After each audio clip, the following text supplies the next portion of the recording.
evening, everybody. Thank you for your patience, and welcome to the new hybrid Milton Access TV Milton High School studio. We're really excited to call the meeting to order tonight in this new space where we can have hybrid meetings here on our home turf. I would like to thank the town of Milton for welcoming us to Town Hall for the past few months of our meetings. But it's great to be back, and I really would like to thank Shane Brandenburg, the Executive Director of Milton Access TV, for helping us get the technology in place to have our meetings here.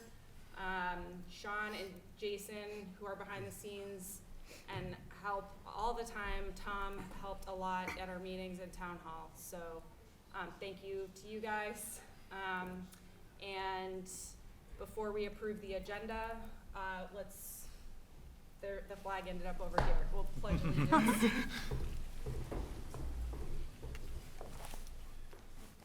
I pledge allegiance to the flag of the United States of America and to the republic for which it stands, one nation, under God, indivisible, with liberty and justice for all.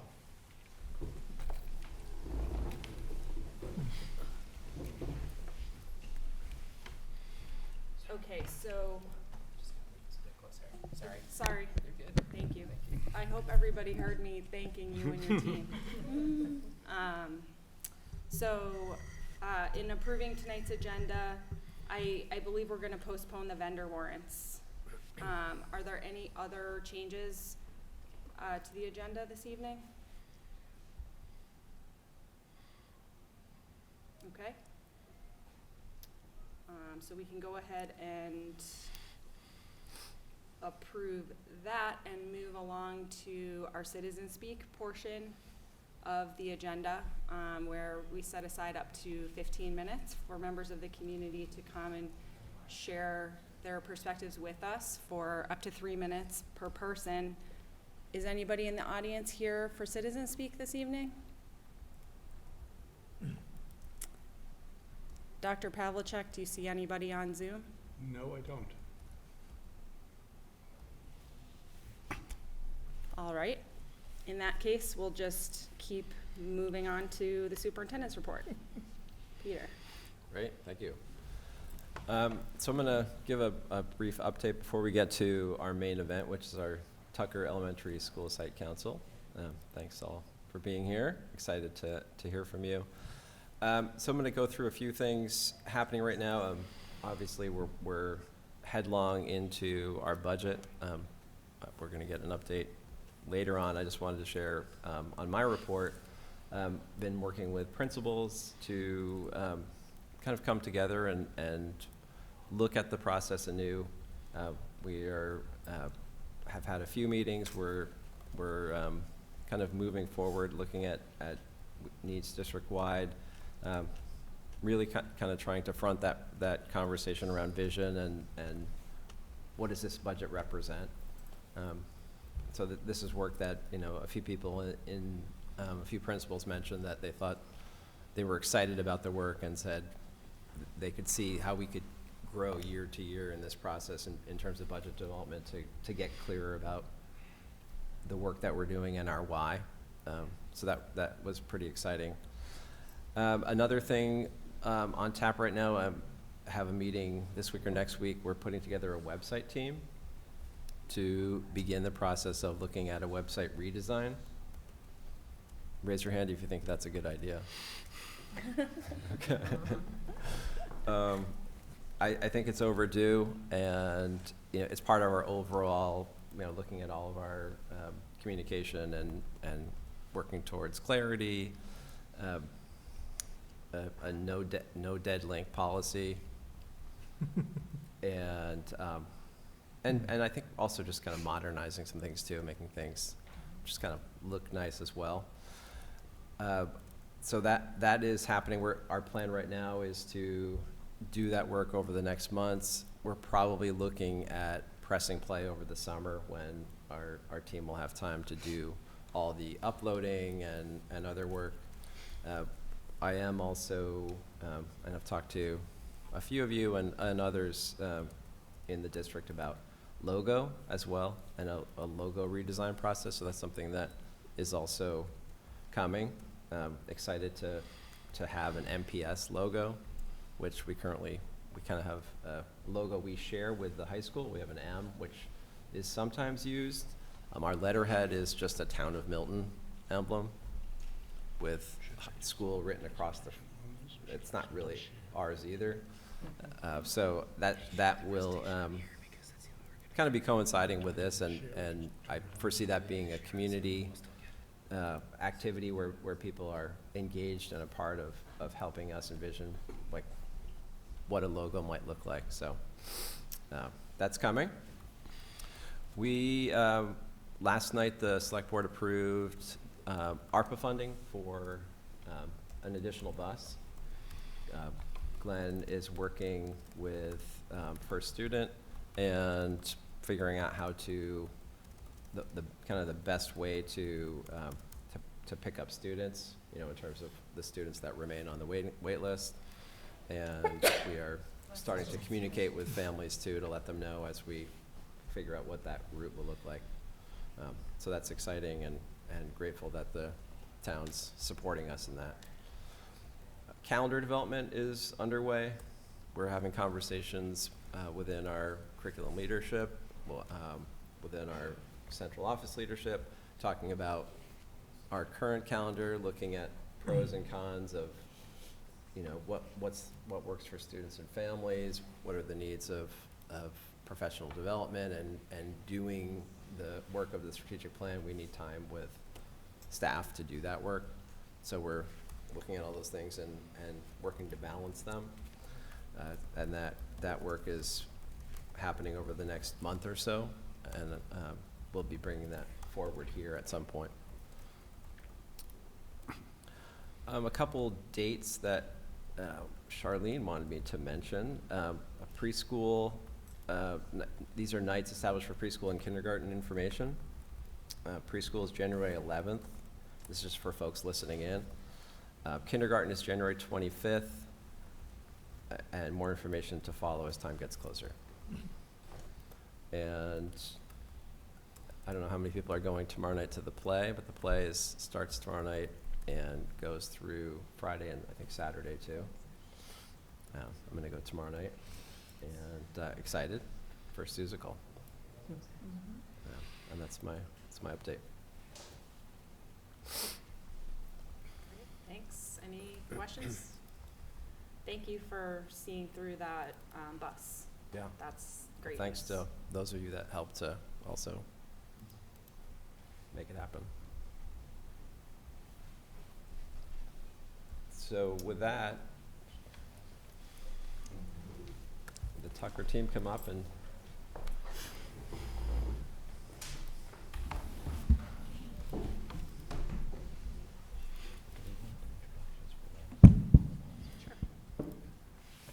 before you begin, maybe we'll do introductions so you know us, then you can introduce. Glenn, do you want to start? Glenn Vavilchik, Assistant Superintendent. My name is Bao Chu. I'm a school committee member. Selena Miranda, school committee member. Lizzie Carroll, school committee member and chair, and Annie, my daughter, is in 4th grade, and Julia is in 1st grade at Tucker. So thanks for being here. Peterborough Superintendent. Beverly Rostetti, it's nice to see you, Dr. Tucker. It's nice to finally meet other members of your team. I have a 4th grader at Tucker. She's happy to be there. Thank you for all that you do. Anna Varghese, school committee member. Mark Lawrence, School Committee member. Garth McKinley, Assistant Superintendent. I'm Justine Novak. I am a 5th grade teacher, but I'm also a parent of a College student and a peer student. Dr. William Carter, Interim Principal. Caroline Morton, Assistant Principal and Curriculum Coordinator. Awesome. So the floor is yours. All right. Well, good evening, members of the school committee. Thank you for your continued support and the many ways you've partnered with school leadership and the extraordinary team of educators we have to advance what we're doing at Tucker. We're just truly thankful for all that you've done. And we're really excited to have the opportunity to share a lot of the exciting things that are happening at Tucker. So this is our agenda. We will be providing a snapshot of who we are our school improvement goals, our look-fors, and then the Tucker experience. Here's a list of our schools council membership. Our membership is very similar to the members that we had last year, with just a few additions. We have a few new parents and on the committee, and we have one additional parent representative as well this year, which is a great addition. This slide represents a snapshot of who we are as a school community and numerically represents the targeted work that we're doing in each grade level to ensure maximum outcomes for all of our students. I really want to thank the school committee again for your continued support and partnership. There are several places where your ongoing support has provided a tangible impact in our school community. Specifically this year we have more building-based interventionists than we've had in the past, which has really allowed our educators to provide very targeted supports, student-specific supports to our student body. And we've also more than doubled our special education teachers in the building, which is providing an opportunity for so that there's an individual special education teacher for every grade level from kindergarten to 5th grade.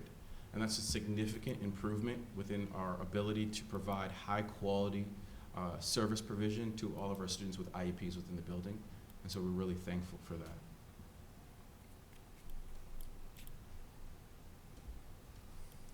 So apart from Cunningham, Tucker is the only other elementary school that has preschool classes. We currently have 2 preschool programs. We have an integrated half-day program and a full-day program. In our integrated program, we currently have 11 students in our morning session and 8 students in our afternoon session. And per guidelines, we maintain a ratio of 49% of students that are enrolled that have IEPs and 51% of students who do not have IEPs. And in our full day program, it's really special because we have an opportunity to reserve some seats within our program for economically disadvantaged students, which serves as a primary way where we can tangibly close opportunity gaps. So on the following slides, we'll be talking a lot about our school improvement goals, which are directly tied to the school improvement goals that were the district-based strategic plan. And so we will be talking about the Tucker-specific representations of these. So we're currently in our 2nd year of our school improvement plan, and given that our goals are the same as the ones that were presented last year, we'll be focusing mostly on the work that we're actually doing to meet those goals in our current presentation. Now I'll turn it over to Assistant Principal, Ms. Milton, to discuss our implementation of safe and supportive schools and personalized learning. Great, thank you. So I'm going to first speak a little bit about the personalized learning goal that we have in our school improvement plan. So I'll briefly read just the gist of the plan, of the goal. But at Tucker, the curriculum will be delivered using innovative teaching, informed by data and assessments in order for all students to reach their highest personal level of academic achievement. There will be a focus on using clear and consistent communication of expectations for learning and individual student progress. So I won't continue to read the slides to you, but I do want to speak a little bit about this goal and how it speaks to how our talented teachers and staff deliver this personalized instruction that we've been talking about for the past few years, and how it maximizes each student's individual potential. So as you can see on the screen, we do have some strategies in place for how we meet this goal as a school and how to embed this personalized learning in all areas of a Tucker Tiger school day. And in a moment, I will turn it over to our talented 5th grade teacher, Ms. Novak, to speak a bit more about what personalized learning looks like in her classroom. But I want to say first and foremost, this approach is informed by data. So we're monitoring student data through platforms such as iReady, mClass, GB+, and the French version of Dibbles, which is called IDAPEL, and our curriculum embedded assessments as well. So through this goal, we're also working to find opportunities for students to take ownership of their learning through personalized learning opportunities that are embedded in the curriculum. And with that, our goal is to foster a classroom environment where students are driving the learning and have agency over some of the activities that they're working on in the classroom. And one side note, we did have a really great building-based professional development opportunities for our teachers today through Erin Moore, who's been speaking with our staff on some half-day and full-day professional development days through providing personalized learning and providing choice, so student voice and student choice in the classroom. So it was a really great opportunity for teachers to meet in a grade level team and speak specifically to Erin Moore about how they can implement these practices in their current classroom environment. We're also providing supports to students as they need them in our personalized learning goal. So as Dr. Carter mentioned, we have a wealth of support staff who are able to provide interventions and a multi-tiered system of support through Tier 1, Tier 2, and Tier 3 supports, as well as instructional groupings within the classroom. And one other aspect of this goal is providing a tutoring program for students in grades 3 through 5, which we'll be doing as well. So on the next slide, am I changing? I won't read this slide to you. It's a very text-heavy slide, and I'm sure you've seen things similar to this since it's similar to what you saw in the Glover and Cunningham presentations. But I mainly want to highlight this blue box in the center of your slide. So as I mentioned on the previous slide, this is how we measure and provide those personalized learning opportunities to our staff and students, particularly the professional development opportunities that we provide to our staff through Erin Moore, through our Into Math PD that we're providing to teachers through Teaching Lab and a grant that was funded this year, as well as our Project Lead the Way STEM curriculum. So I will pass it on to Ms. Novak to explain a little bit about what this looks like within her classroom setting. So if you walked into Tucker tomorrow, you would see personalized learning happening in all of the classrooms. Of course, it's going to present completely different from preschool all the way to 5th grade. So if you happen to walk into my classroom last week, we were working on reading comprehension, and we had 2 stories that were myths in our Reach for Reading text, and they had, the characters were gods, they were mythical gods. And so in order to look at students' reading comprehension of those stories, the assignment was to, in a group, to compare and contrast 2 of the gods from the stories. And so that was the directions that I gave them. And so I put them into a group. I selected the groups, and so students had to work together to choose which gods they were going to use for the reading comprehension. They had to choose how they were going to present it. You'll see that the students up the top used a Venn diagram, some students used a T-chart, some students used bullets, some chose to do illustrations. It sounds trivial, but students were also given choice in what they were using to write. So you'll see some had marker, some had pencil, some had pens, some had colored pencils. And so whereas that might seem like something very trivial, the level of engagement was a 10 out of 10 for this activity. So one thing that I see and other teachers are seeing, that when you're giving students choice in how they are presenting the information, the level of engagement increases. So that's a plus for our personalized learning.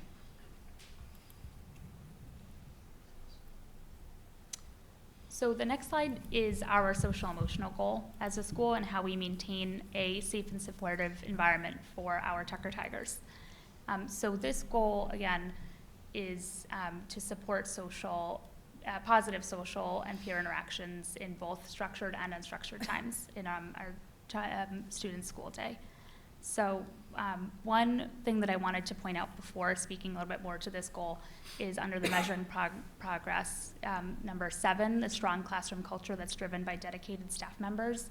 Something that I really want to highlight about the Tucker School is that we have an incredibly supportive staff and group of families as well.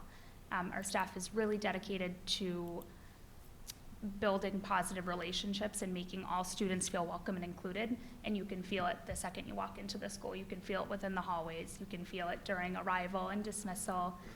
You can feel it at after school. You can feel it in all aspects of the building.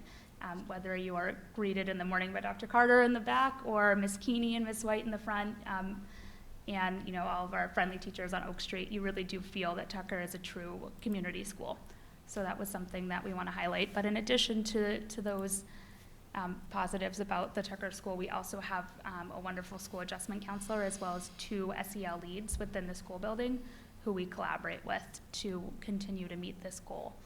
Our SEL leads recently participated in a training about trauma-informed practices and care. And as you may have heard in the Glover School Committee update, that Karen McDavitt recently secured a grant for the district towards safe and supportive schools. So in addition to that, we're providing high-quality professional development opportunities that's ongoing throughout the school year. And we also have the Power School SEL screener that was just recently rolled out, so we'll have some more data to analyze after Thanksgiving break when that screener is completed.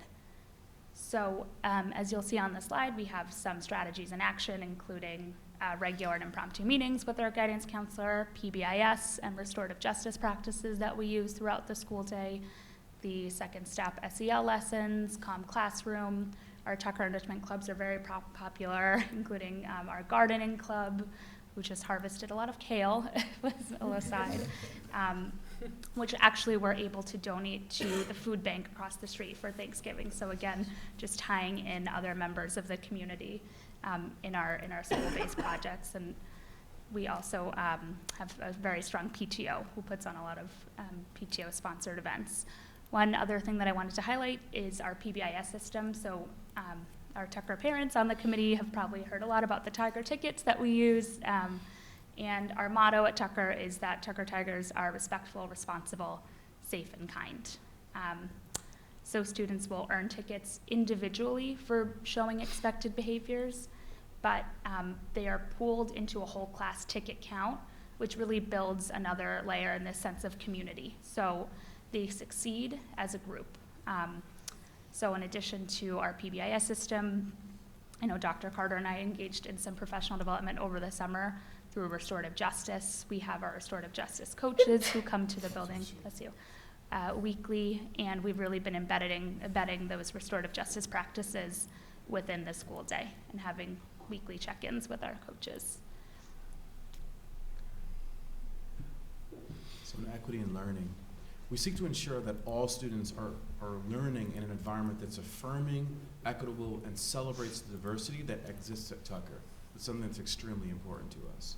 Our educators work hard to create learning environments that foster equity and really working to make sure that their curriculum is actually generating the levels of equity that they would like as well. In this picture, you see that there are two students who are at the communication board, which provides visual prompts which students can use to better express themselves. And this is an opportunity for us to continue to create a really strong community that allows students to learn effectively and produce high academic and behavioral outcomes as they're working together to facilitate and foster an authentic community, if you will. Not just having students that are diverse in space, but they're actually being able to work together to gain to a place of harmony. And so that's something that we're really, really proud of at Tucker. If we go to the next slide.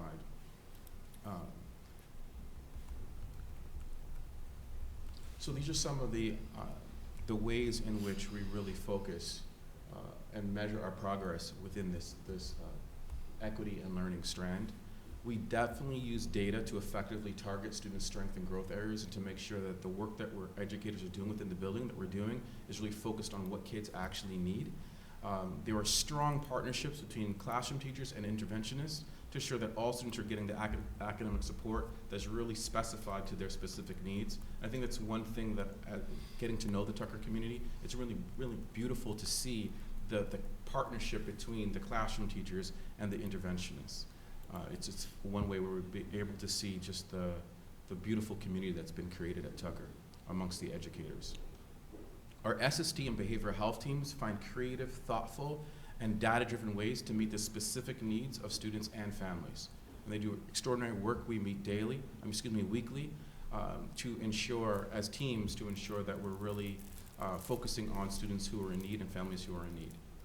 And our teachers finally take the time to get to know each and every one of their students and work to ensure that each student is receiving personalized interventions and instruction.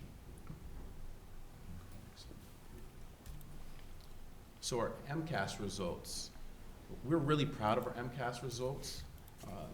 In nearly every category, I think you can see this in the highlights, we earned either a 3 out of 4 or a 4 out of 4 in regards to total points earned, which is extraordinary.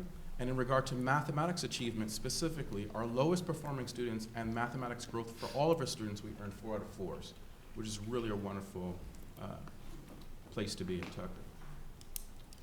On the next slide, you can see that in nearly every category, we either met or exceeded the targets that were specified. And these, again, are significant results that speak to the talent and commitment of our educators. As I mentioned in our faculty meeting yesterday, when we ran through this presentation with faculty and staff, these results don't just represent excellent achievement for just the grade levels, the grade level teachers who have MCAS testing in the grade level. It also represents the entire cohort of teachers from pre-K to 2 as well that have effectively prepared the foundation for students as they're entering the testing grades to be able to perform effectively. And so it really represents a win for the entire building.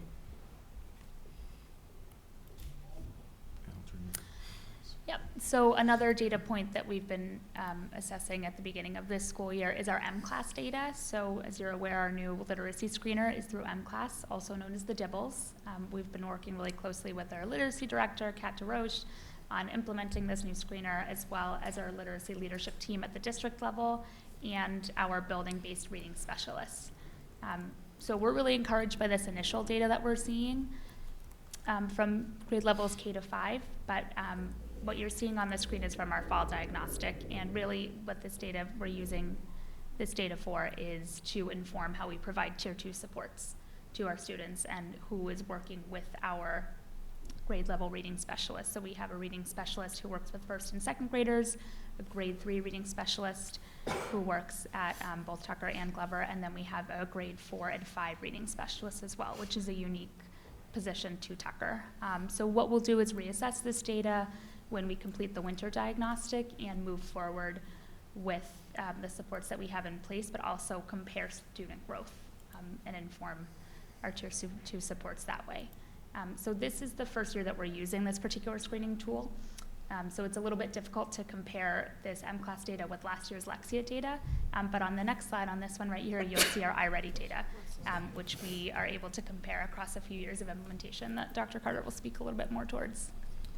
So as you can see in our iReady data, this is a mathematics assessment and diagnostic tool that we use to periodically test students to see exactly where they are in regards to benchmarks, and then we use the program that accompanies the assessment to provide, again, student-specific interventions and training within the math to close their gaps. If you look at the data, what's really significant about this is our beginning of the year 22 assessment has what we have learned is a very normal production in terms of student performance. And what you see is the green that's shaded over to the left is at or above grade level, green is at grade level, yellow is a grade level below, and red is when you have 2 or more grade levels below. And so at the beginning of the year, this is normal, what you see. But if you look below, what's fascinating, and we had an iReady coach that came to do a data meeting with us several weeks ago, and one of the things that she said is it's not normal to see these kinds of results, but if you look at this, you can see that 75% of our students were at or above grade level at the end of the year. This is significant, and it really speaks to the high quality work that our educators are doing in regard to math instruction. So these are significant results. And if you go to the next slide, you'll see that, so this is our fall 2023 data, and on average you can see that it's very similar to the 22 data from last year at the start of the year. And so given that, I feel very confident that our educators are going to be able to do the same and maybe even better results as they did last year, especially given that we're in the second year of implementation of a new math program. So I think given that, I wouldn't be surprised at all if we do even better than we did last year. And with that, we are on to questions from the committee. Mr. Pavlicek, do you mind going one more slide? Dr. Pavlicek, forgive me. Perfect. So I'll turn it over to all of you for any questions that you may have or comments.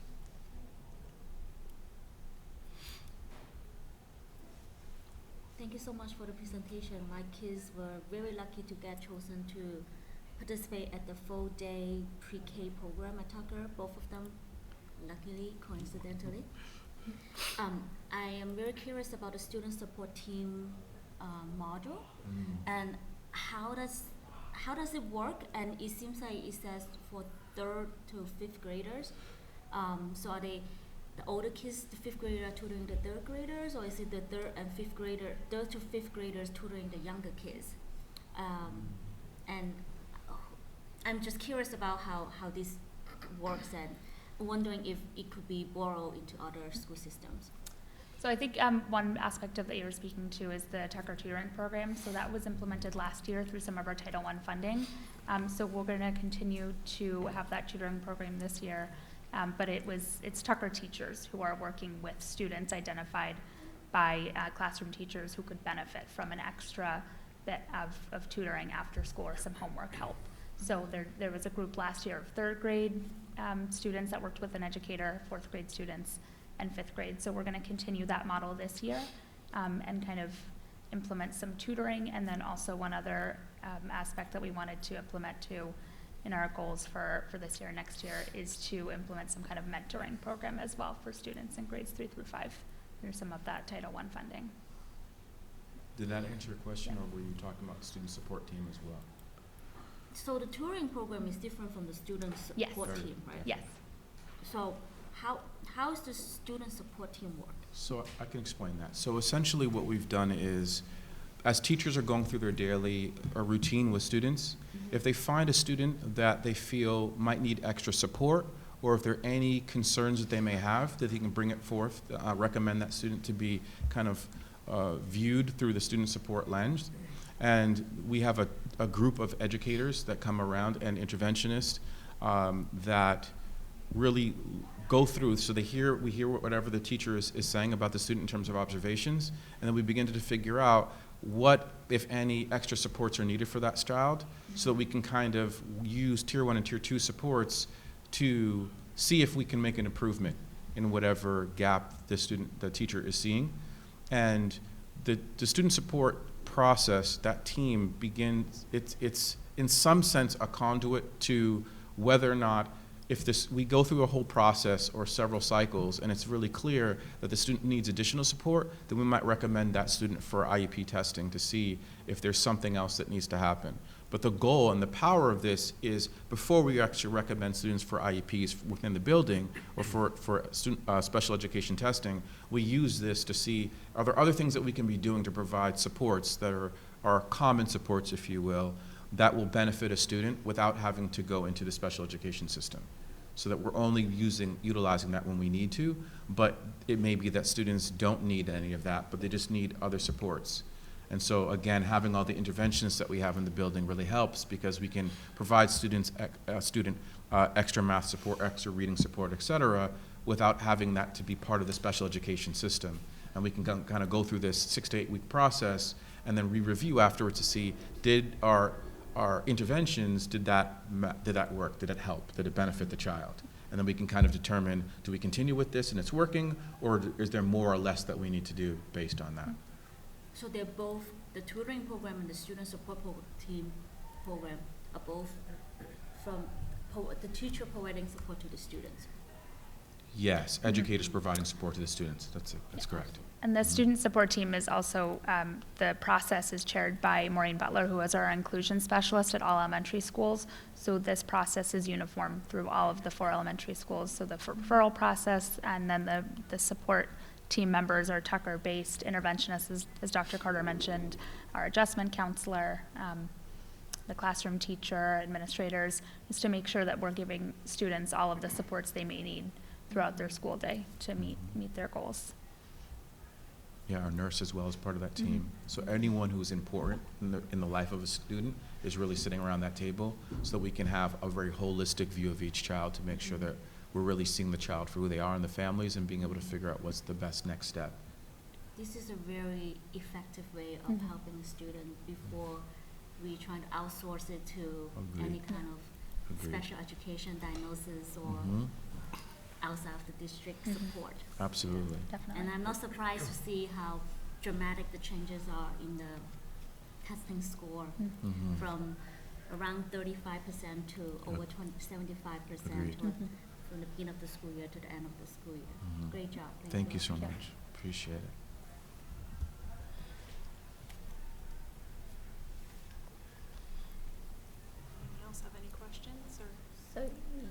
I'm trying to understand the M-class data, Mhm. and looking at grade 2, is that 35% that are sort of more on the, just, maybe you just walk me through what I'm looking at here. I'm looking at it going like, okay, I want to see. I just really fully want to understand this data. And are you looking at that red bar for second Yeah, I'm grade? looking at the red Mhm, bar. absolutely, and that is one Yeah. that stands out as compared to the Yep. other Correct. third grade and fourth grade and all the other grade levels too. So for this data, we do see a significant amount of second graders that are below benchmark. So that red, the yellow is approaching the grade level benchmark, and the red is below.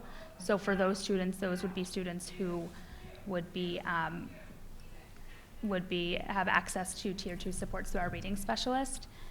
This is a composite score, I will say, between a few different tests, so word reading fluency, letter naming, oral reading fluency, reading comprehension. So those tests are done individually, one-on-one with the reading specialist at the beginning of the year, and then there's one test in second grade that is done on the computer, the students do individually. But this score was used to form those tier 2 supports. Okay. Yep. It's And also, I am looking at 46 students total, is that right? If I'm looking at it in terms of the total that was tested? So for second grade, yes, because the students who are in the French immersion program do not take the get M-class it. screener. Got it. Yes, Got they it. have their own screeners, so the rest are the amount of students who took the screener at the end. Yep. And so these students, the ones that, is it fair to say the ones who are in this 35% Mhm. here are getting specialized, targeted absolutely. intervention? Yes. Okay. Dr. Yeah, 'cause Miranda? it just feels like 16 is not a lot, so I think when I look at it, I'm like, okay, we can Mhm. tackle that. right? Absolutely. Yeah. It's helpful.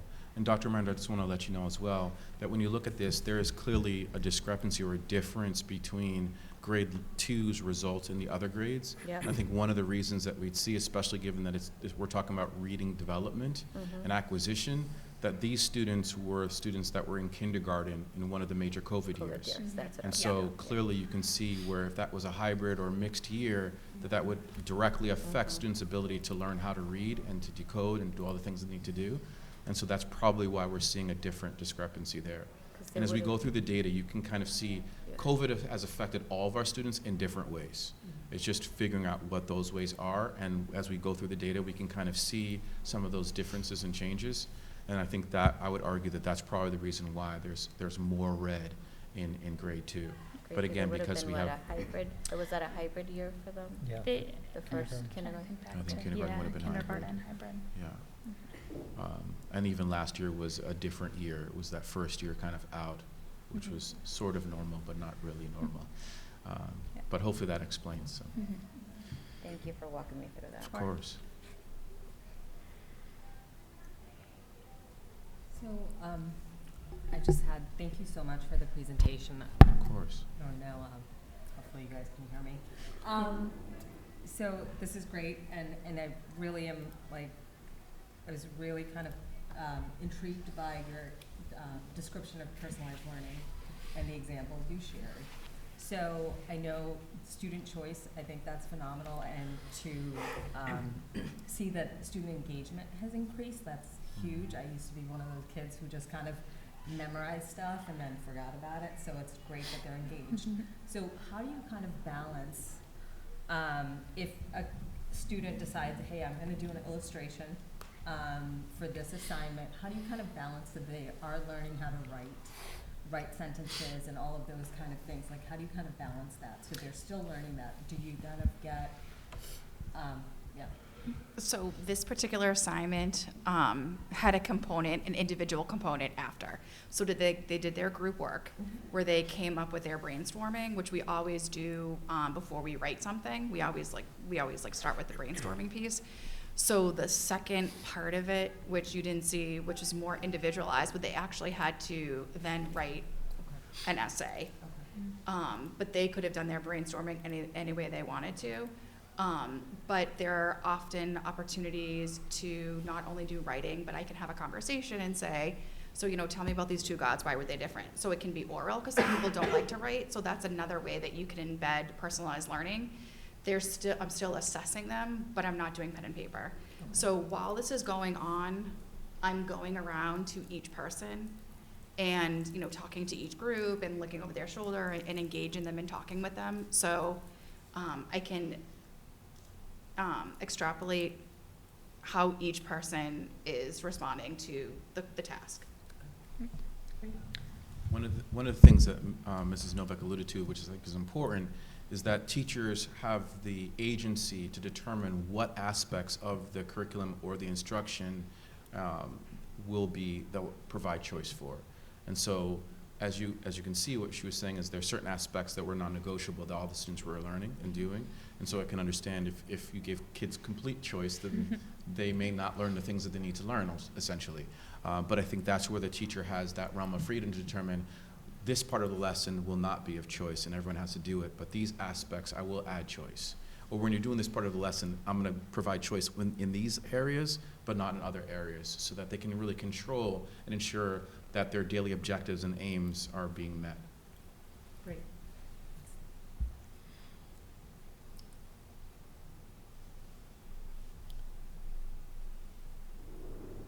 I would like to take this opportunity to thank you all and the whole staff at Tucker.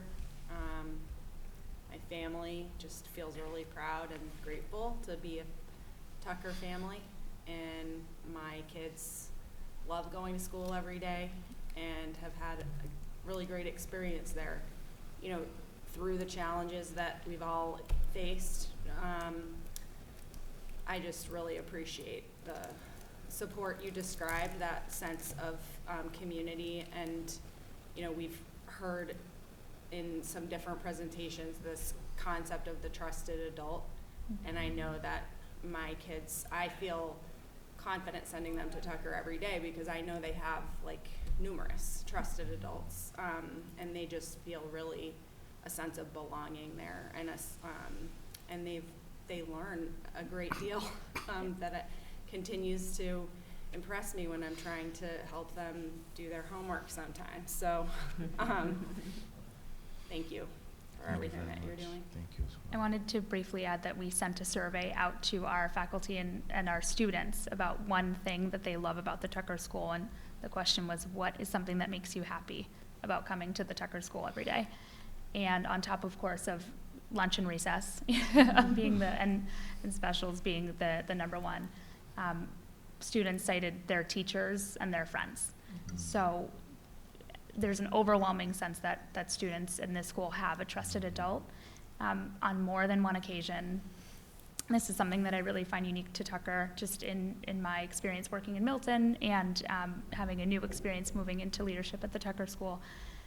The amount of times that I've been in the hallway and I run into a student who is bringing some classwork down to show to their previous year's teacher, just because they're proud. It's really, really exciting, and it's encouraging to see, because students in first grade say, oh, I just finished this math assignment, I'm going to go down and show my kindergarten teacher really quick. And so, of course there's an emphasis on academics and everything, but students learn best when they feel comfortable, happy, and safe in their environment. So it's very encouraging to hear that your family feels that way as well. Absolutely. And just to add on to that, it's such a pleasure to be in community events and see our Tucker teachers there. Mm-hmm. This weekend, there was a regional Taekwondo tournament at the high school. And one of the first grade teachers was there. My daughter's third grade teacher was there. The investment people make in the students in and outside of the school is visible for anyone to see. So it's all good stuff. Beautiful. Thank you. It's a great reflection to hear that from you all as parents. It is, I just second what Ms. Martin said, it's really exceptional. It's one of the things that really defines Tucker as a community, is this notion of the caring, committed, and loving educators that don't just see their kids as only the kids in their classroom, but all of the kids are their kids. And I think it's a beautiful thing, because it allows for all the students to have a safety net that they can't fall through, because there are too many people that care about them, that can see them, and that feel comfortable and are interested in proactively reaching out to them if they see anything that the students feel seen and heard, which is extremely important. But it is wonderful to hear from parents that you feel the same way.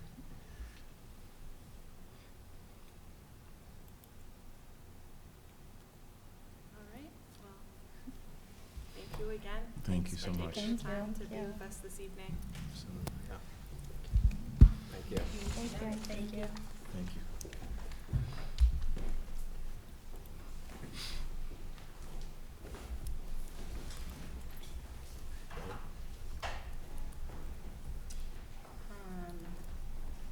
I can just keep rolling. Yeah. Keep it going. Why not?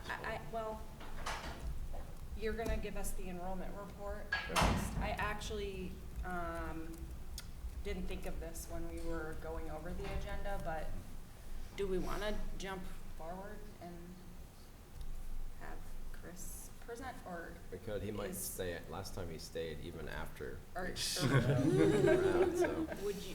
we could ask him. I've got a kid physical, so I can stay as long as you want. They're rehearsing until Okay. 9. Is that the noise that I heard through the Yeah. wall here? Yeah. It's not They're my having- child, but yes. They're having, there's a lot of fun going on. It sounds a little bit Yeah. more exciting than here. Yes, go through your agenda, that's all. Okay, all right, thank you. Your child is very talented. I've seen them perform. So, okay, Peter, enrollment report then. Yeah, great. So, so school committee, I've shared a number of kind of enrollment information, the 22 and 23, or 23 and 24 really. Nest egg reports, information that we put together, and information, enrollment information for students not attending Milton Public Schools, but from Milton. So I've got a really short slide deck here I'm gonna go through to hopefully help provide some information and context for what you see.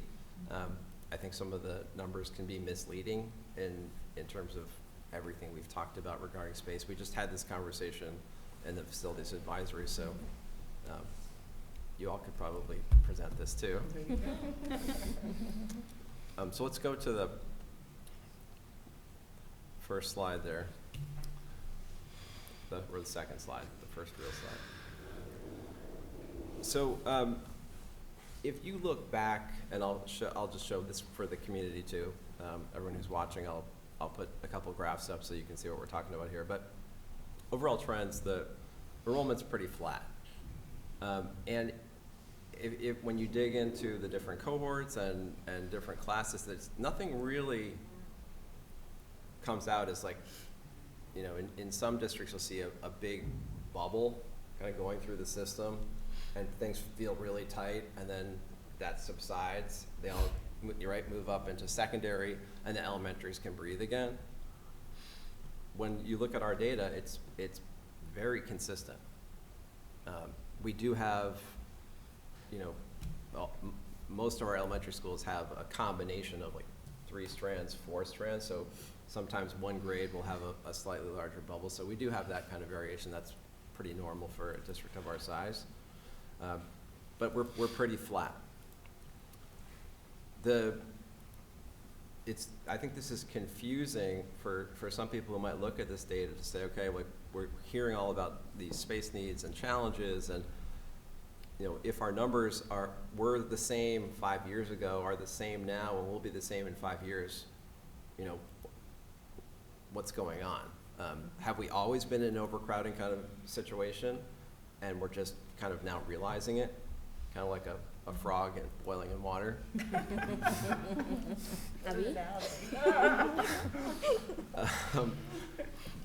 Or is there something else? And what I talked about earlier in the facilities advisory meeting was our schools were not designed for education in 2023, and they weren't designed to serve all students. They were designed to serve students who could be successful in a general ed classroom. And there are even arguments for that, right?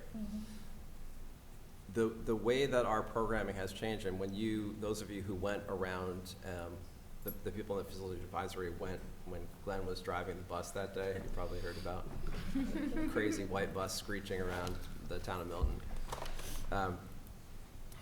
You got to see firsthand, right, going into a school and seeing there are a lot of spaces where there aren't 20 kids or 25 kids.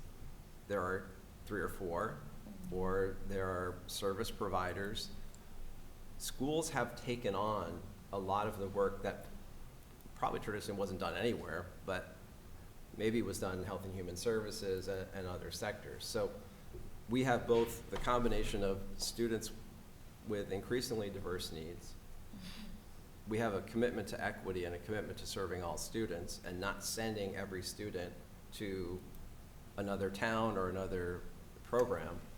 I mean, we do that, and we need to do that at times when we don't have the ability to sustain programming for some students. But the biggest impact on our enrollment is the programming that we are committed to creating so that all students in Milton can be successful in Milton, to the degree that we can, right? We can't specialize to the degree that some schools do in, you know, and some of our students are out of state, right, for certain programs. The other thing I wanted to mention, then I'll just go through these 2 slides. The predicted enrollment increase due to kind of development activity, we don't believe is part of the Nest Egg slides. So we don't think Nest Egg has really taken into account some of the zoning changes that are happening. And I don't know exactly where that is right now. We're still in process, right?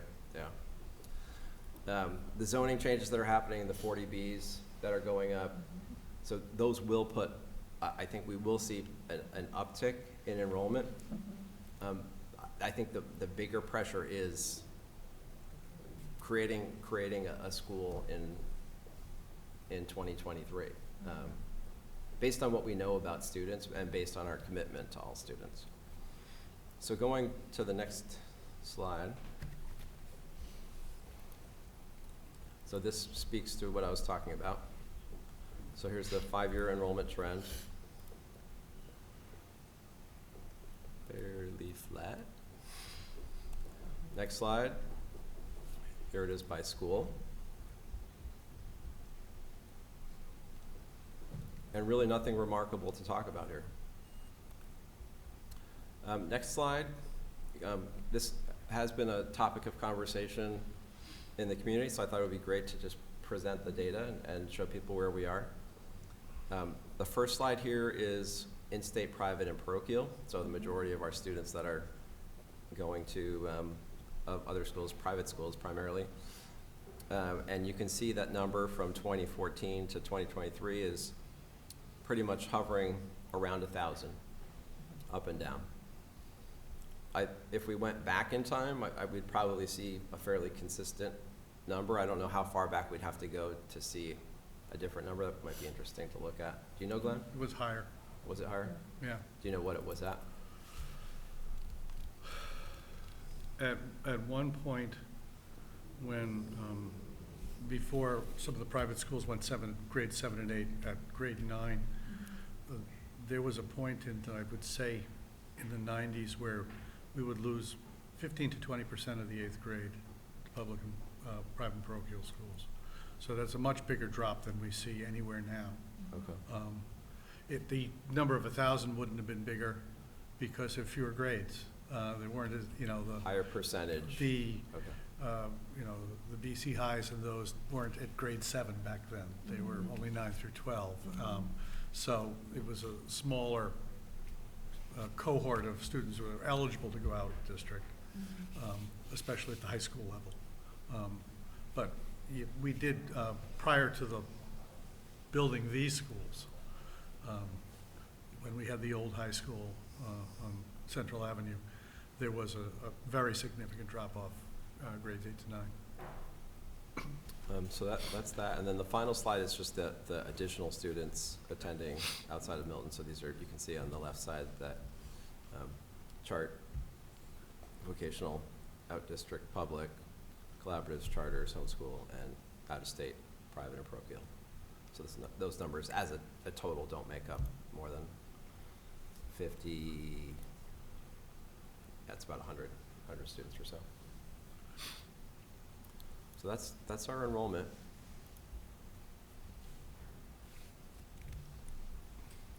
Any questions? Not a question, but a comment. I think another way that I would see the data is that we are experiencing quite the space challenge. So as we look forward and think about building the new school, it makes me feel good and confident that we will address the space crunch for the runway is longer, right? Or when we're gonna feel that relief. Now, if you told me we're building a new school and we see a dramatic projected increase, then I would be like, well, we're gonna try to solve the problem now, but we're gonna face the same problem in X amount of time. I feel very, it feels, I'm reassured, I guess, by looking at the data this way, that by our look at sort of the new building, that we will be able to have better accommodation for, I think, exactly what you stated, which is the needs of our students are different. The way we need to educate our students is different. And so that we're gonna have that release last longer, so. And we're seeing, I agree, and I think it would also be troubling if we saw a big dip in enrollment, correct. where, we're building towards a population that's, Gonna decline, dropping yeah. like 100 per year or something. We are seeing, the conversations we're having right now around space in classrooms is our preschool program has gotten bigger because it's a primarily special ed based program. Needs have gotten, our numbers have grown in that program. And so as those students age out of preschool and come into kindergarten, we're having lots of conversations around how to best meet students' needs. So that is a place that I think that's probably our biggest pressure point right now in conversations with principals and our space needs. And we might have to be creative. So we're still it's still very tight.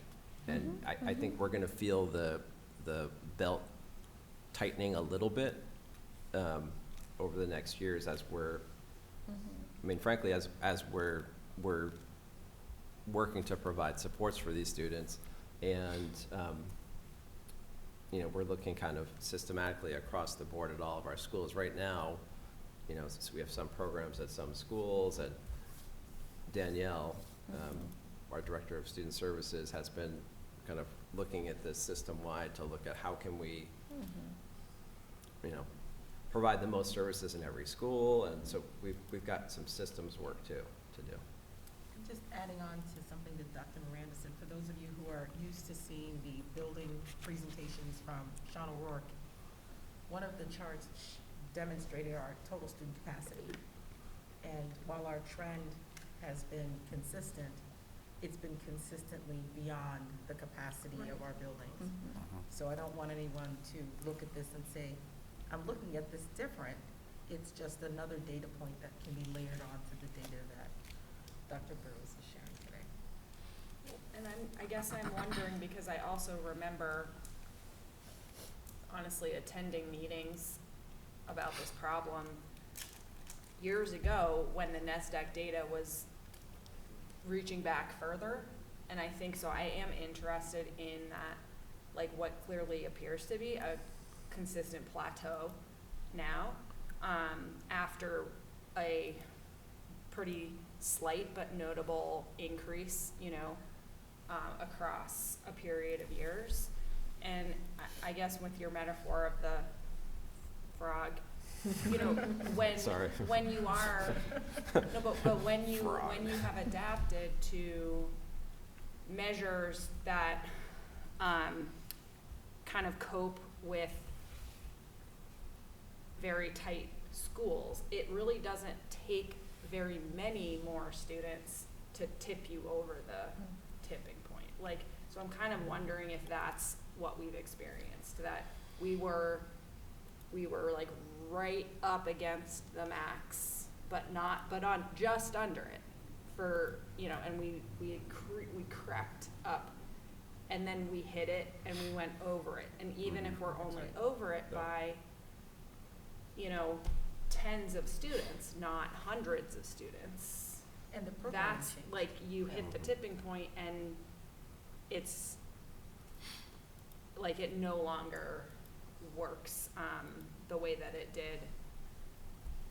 Even, I don't know if I'm not No, making you're- sense, you but make that sense, and is you're like spot on. even just small numbers of students begin to have an outsized impact once you kind of cross the line with it. Well, and part of crossing the line is losing intervention space, losing spaces for specialists to We can't meet, afford to do, so. yeah. losing places for faculty to co-plan and co-create together. Losing all of those spaces starts to put a lot of tension. One, you have students, I mean, I see this as I walk around the schools, and I feel really bad to see a student in a hallway having to come out of their classroom to receive, you know, a reading intervention, and then walking back into their classroom. It's not right. And I just want to add on to what Dr. Carroll said, because Dr. Pavlicek was the one, when my kids were very little, who had the first enrollment data showing that it was going up. And I remember the plans of carving up different spaces and reutilizing spaces. And I remember when the public started becoming interested, saying, how did we not know this? I'm like, he's been saying this for years. This, you may not have been at the meeting, but I know that you know what I'm saying, because he was the one that developed the plans to accommodate that increased enrollment. But we did hit a tipping point, and now we're in the hallways. Like, we're beyond the creativity of his skills because we're now at that plateau, and it does hurt. I'm not gonna speak for you, because I remember you saying this 10 years ago or so. And the, you know, I think the reason why I wanted to really talk about programming and the size of our rooms is when someone looks at enrollment data, they just look at the number of students and think, this number of students needs this much space. That's true if every classroom is 25, right? So looking at the numbers alone is only one factor of, it's actually not the factor you need to be looking at. You need to be looking at how many classrooms do you have, how large are they, and for the specific student programming, how many students can fit into that space. That's the actual data that's important in terms of our space needs and what we need, which is why we're in the position that we're in. So I think it's important for the public to understand that enrollment data, this is just the number of students, it's not the space required. That's a totally separate calculation. And I think those things are conflated frequently. So I'm sorry to jump the gun, because I'm sure there's a bigger punchline of where you're going with this. You might be the punchline. That means I can leave. Because it puts us in a precarious situation. We all know that we're past the space carving creativity that we've had over the years. And we are in the process of talking publicly about moving beyond the land swap, which passed. What is the current thinking on the table? That's coming in Chris's presentation. Wow, you just passed that real quick. I can say it, but he's going to be talking about that and the facilities advisory too. Yeah, I mean, short-term wise and medium-term wise, it's something we talk about at every meeting, facility advisory committee, and like, you know, I think to your point is a good one. I hear this all the time of like, what are the short-term solutions, right? A lot of people want that. Obviously, they want that because they care about the schools, they care about the experience our kids have. I think a lot of that statement overlooks the fact that, you know, Glenn and others have been implementing these short-term solutions year after year over the last 5 years at school, you know, since school building committee, at least the last 5 years that they've been working on this, of cutting up spaces, losing this room, losing that space, you know, losing teacher workrooms, as we saw in like Collicott, things like that. So like those things have happened, and we are, to your point, somewhat at the end of that rope of the easy decisions, the cheap and easy decisions, and now it's the more, you know, expensive or expansive kind of choices of, that have been discussed, of modulars, of the fourth floor of Cunningham, of, you know, addition here or there, or, you know, how do we manage this? And who ends up in those spaces? Who ends up in the spaces and which schools get the space, because, you know, you got 4 elementary schools and you got Pierce and you have the high school, and all of them have demands and, or I should say, desires and needs to support their students, and, you know, one project doesn't solve all of that. You know, as it relates to short-term costs, obviously the hope is, well, from a long-term perspective, still the work of the school building committee and the update we'll provide there of pushing that forward, because that is a project that kind of, as a singular project, should be able to support the needs across all these sites, and pull students out of every site, or you know, programming out of every site to support the needs of the campuses. One of the things that stuck out to me that I you know, shared, and I added it into your slide deck, Peter, at the very end, is just that NASDAQ projection. I know Say Glenn, what? Glenn has like repeatedly said, you know, the NASDAQ projections are, you know, pretty good for the first 5 years, and then as you go out, they become somewhat unreliable. And he said that. I just think, I've obviously only looked at the Milton NASDAQ projections for last year, and now this is the new one, and I thought that was very clear in the stark contrast of kind of the 10-year projections, where if you look at the NASDAQ projections from last year, they were projecting a decline over 10 years in our enrollment of about 5%, which would be helpful from a space standpoint if we lost, you know, 200 kids, just from a space crunch standpoint. And this year we have about like 15 more kids, so it's not a substantial amount, but you take that over 10 years and they're, you know, it's not that loss of those 200 kids. It is, to the point that's been made, you know, a flat projection. So just that slight adjustment from one year to the next, kind of having significant potential long-term change to these projections, and to the point you made, Peter, like that not actually incorporating all the other context that we know exists within our town as it relates to zoning and 40B and development, things like that. So I actually had those slides in, I just forgot to present them. That's slides 7 and 8. yeah, You just put 7 and 8 together on that bottom one. you Yeah. know, sorry about that. Not so good.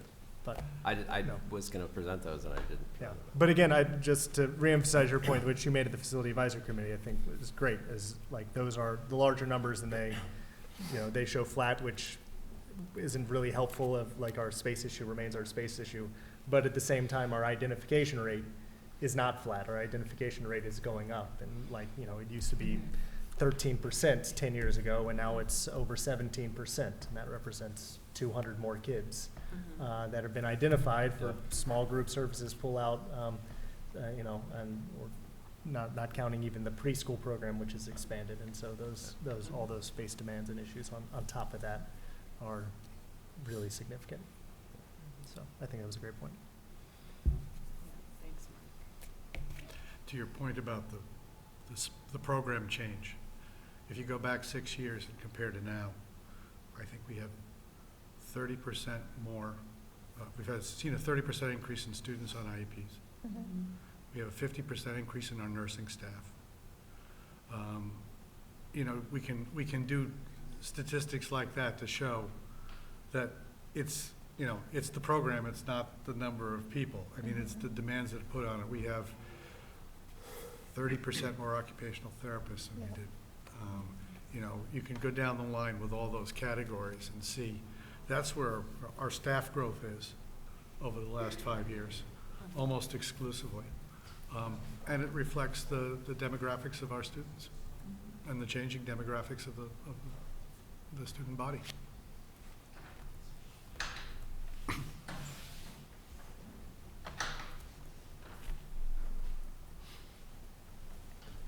Well, thank you for bringing that to us.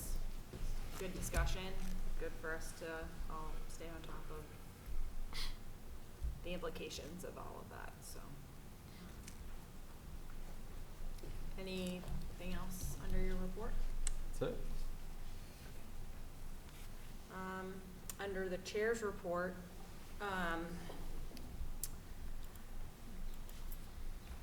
should we just stick with this topic and segue into your conversation? Or, cause what I'm gonna talk about is totally different. I don't- Sounds like Monty Python. Yeah, maybe, Could probably do maybe the- this makes sense. The Facilities Advisory Committee and Chris together would make a lot of sense. Okay, all right, if everyone's okay with these little last minute minor changes, but thank you, Chris. No problem. Good evening. Thank you for giving me more time to correct this budget. But if you've reviewed the capital request budget that I provided a couple weeks ago, not much has really changed, except for a little line item there for about $2 million. And that's for the Cunningham attic build-out space. So the time you were buying me to get to today's point was allowing me to speak to some design consultants to get some actual numbers on the build-out of the attic space of Cunningham. So speaking to some two different design firms, there's a construction cost, and this is contingency design, to maximize the space up in attic of Cunningham, 4,000 square feet. So you're looking at a construction cost of about $450 to $500 per square foot. So to maximize that space, to build it out for ancillary systems, pull-out teaching spaces, instructional space, and restrooms, it's fire alarms, sprinklers, it's going to be about $2 million. So what that programming is has not been sort of designed yet. We just haven't had time to work on that, but if we were to maximize the space in the attic of Cunningham, it is going to be about $2 million spent in that space. But, And some, just to add to that, some ideas in terms of, how that space could be used.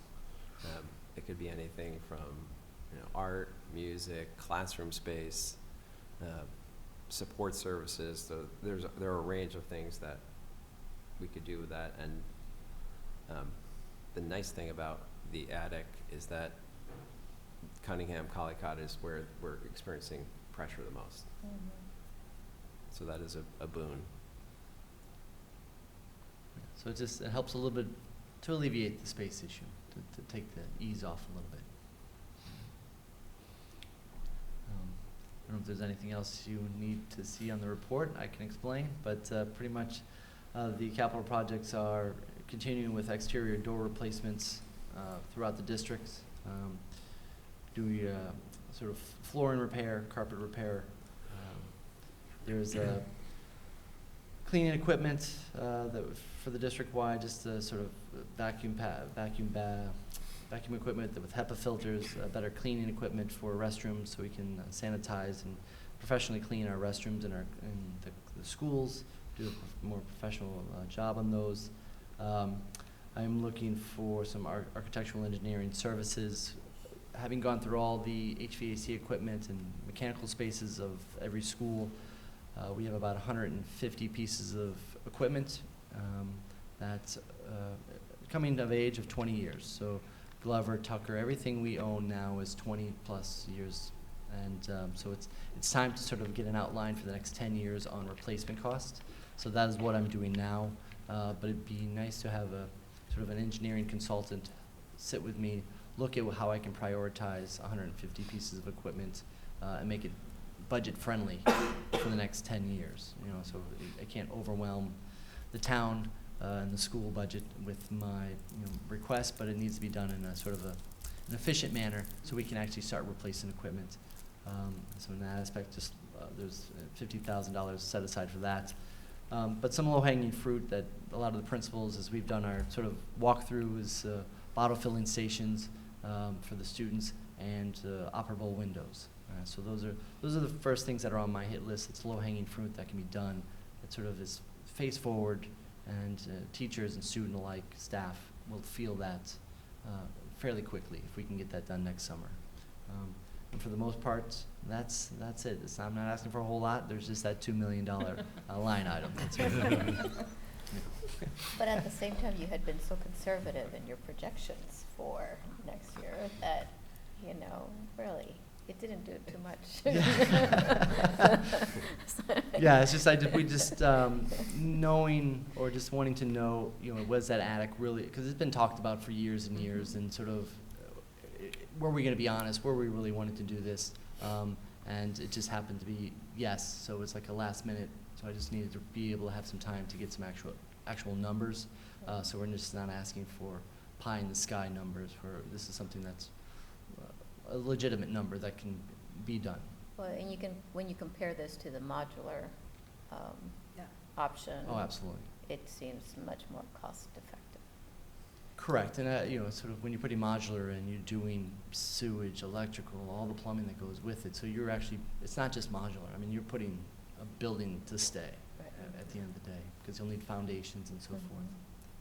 Modular's nice, everybody thinks it's gonna go away, but at the end of the day, you've put a lot of money into it, so. Yeah. No, I think this is great. I appreciate the fact that we've been able to at least identify an interim solution that's internal. No one will feel as though their particular population has been targeted for a modular outdoor classroom Right. with no access. So thank you for all of you who worked on this.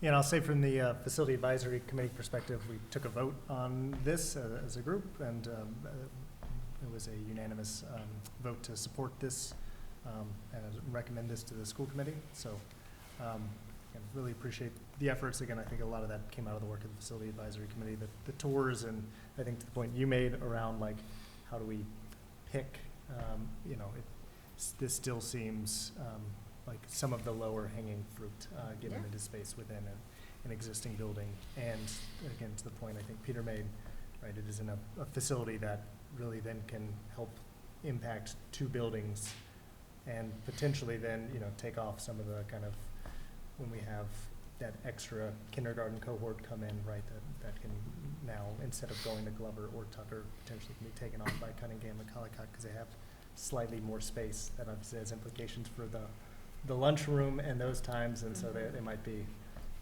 upset by that potential implication of them taking on even more kids in that tight space. But, you know, those are the types of impacts we think that this potentially can have.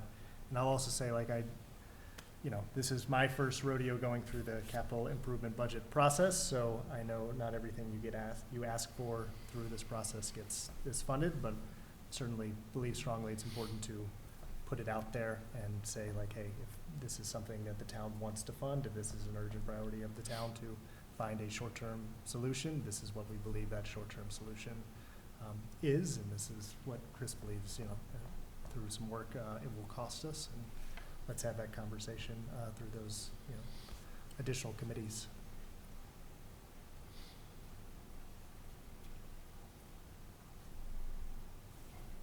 I'm just gonna add that it was really helpful for us, like when we did the tours, to kind of see that space and see the potential of it, and just kind of going back to some of the conversations we've had earlier where, you know, there were a lot of spaces that had to be reconfigured and chopped up, and we lost storage, and we lost, you know, libraries, we lost all of these things, and then, you know, I remember walking upstairs to the 4th floor and seeing this like magnificent space, and it was like, whoa, okay, we gotta make this a reality. So I really appreciate you getting some numbers to us, because now it's like, okay, now we can see this happening, you know, and so it's really helpful, and thank you for all the work that you put into this, and also kind of just looking at things long term. You know, we can't continue to cut up our spaces any further. We can't, like, you know, put in something temporary that's like gonna take away a playground or something else. So I think this is great, so thank you for all the work that You're welcome. you've done. I guess we want to thank you all too for helping us to kind of dream, you know, from our first draft, so. Seriously. We did. Mark and I went up there and we were like, whoa.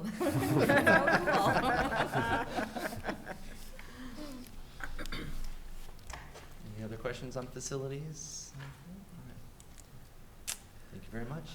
Thank you. Thank you, Thank Chris. you. Will you accept a motion? Would anyone like to make the motion? I'll make a motion to approve the FY25 capital requests for facilities. And technology. Are we also We approving? didn't talk about the tech. Does anyone have questions on the technology pieces? No. Because that's also bundled in our, I did about do the have- hardware. Yeah.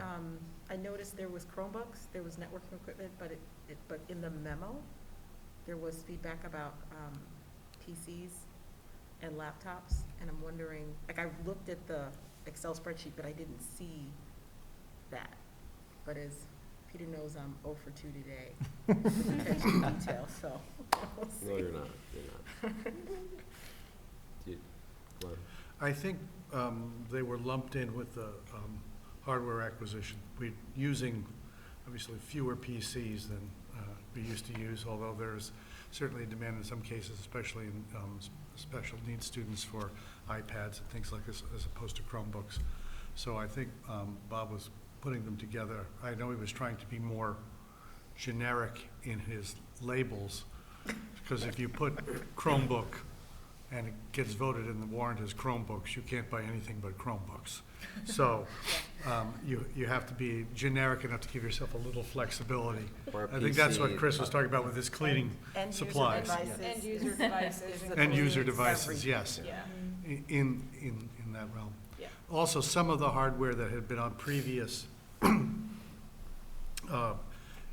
requests from Bob have been taken off because we have virtualized a lot of our storage, and a lot more cloud storage, and so we are not replacing servers that we had a server replacement plan in previous capital budgets.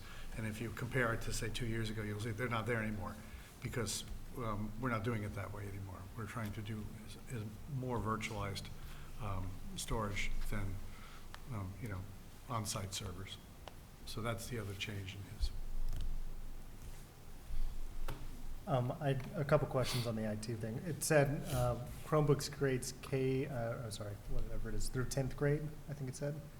Was that a typo? Am I reading that wrong? It says K through 10th grade, every student K through 10th. The high school is bring your own device, I think. Once you get to like 10th grade, the expectation is you will unless you can't afford when you get a Chromebook. That you buy your own Chromebook in grades 11 and 12? Is You that- can bring No, anything you want. Bring your own device. Bring your own So you device get, in grades you know, 11 and 12. My kids have laptops that they bring to school, but if you can't afford it, you get issued a Chromebook. You can ask for a Chromebook. Yeah, okay. It's just not provided in grade 11 Yeah, and 12. it's not automatically provided. That's right. Do we provide all staff laptops? Laptops? Not necessarily. Not necessarily. They provide a Teaching. device. Depends what they're doing. Some of them are using Chromebooks because It's their a class is using Chromebooks. Some of them are using iPads because their students are using iPads, particularly in special ed. It really depends on the faculty member, but no, we don't whip out laptops for everyone, no. Not, it's more expensive. For sure. I have to say that.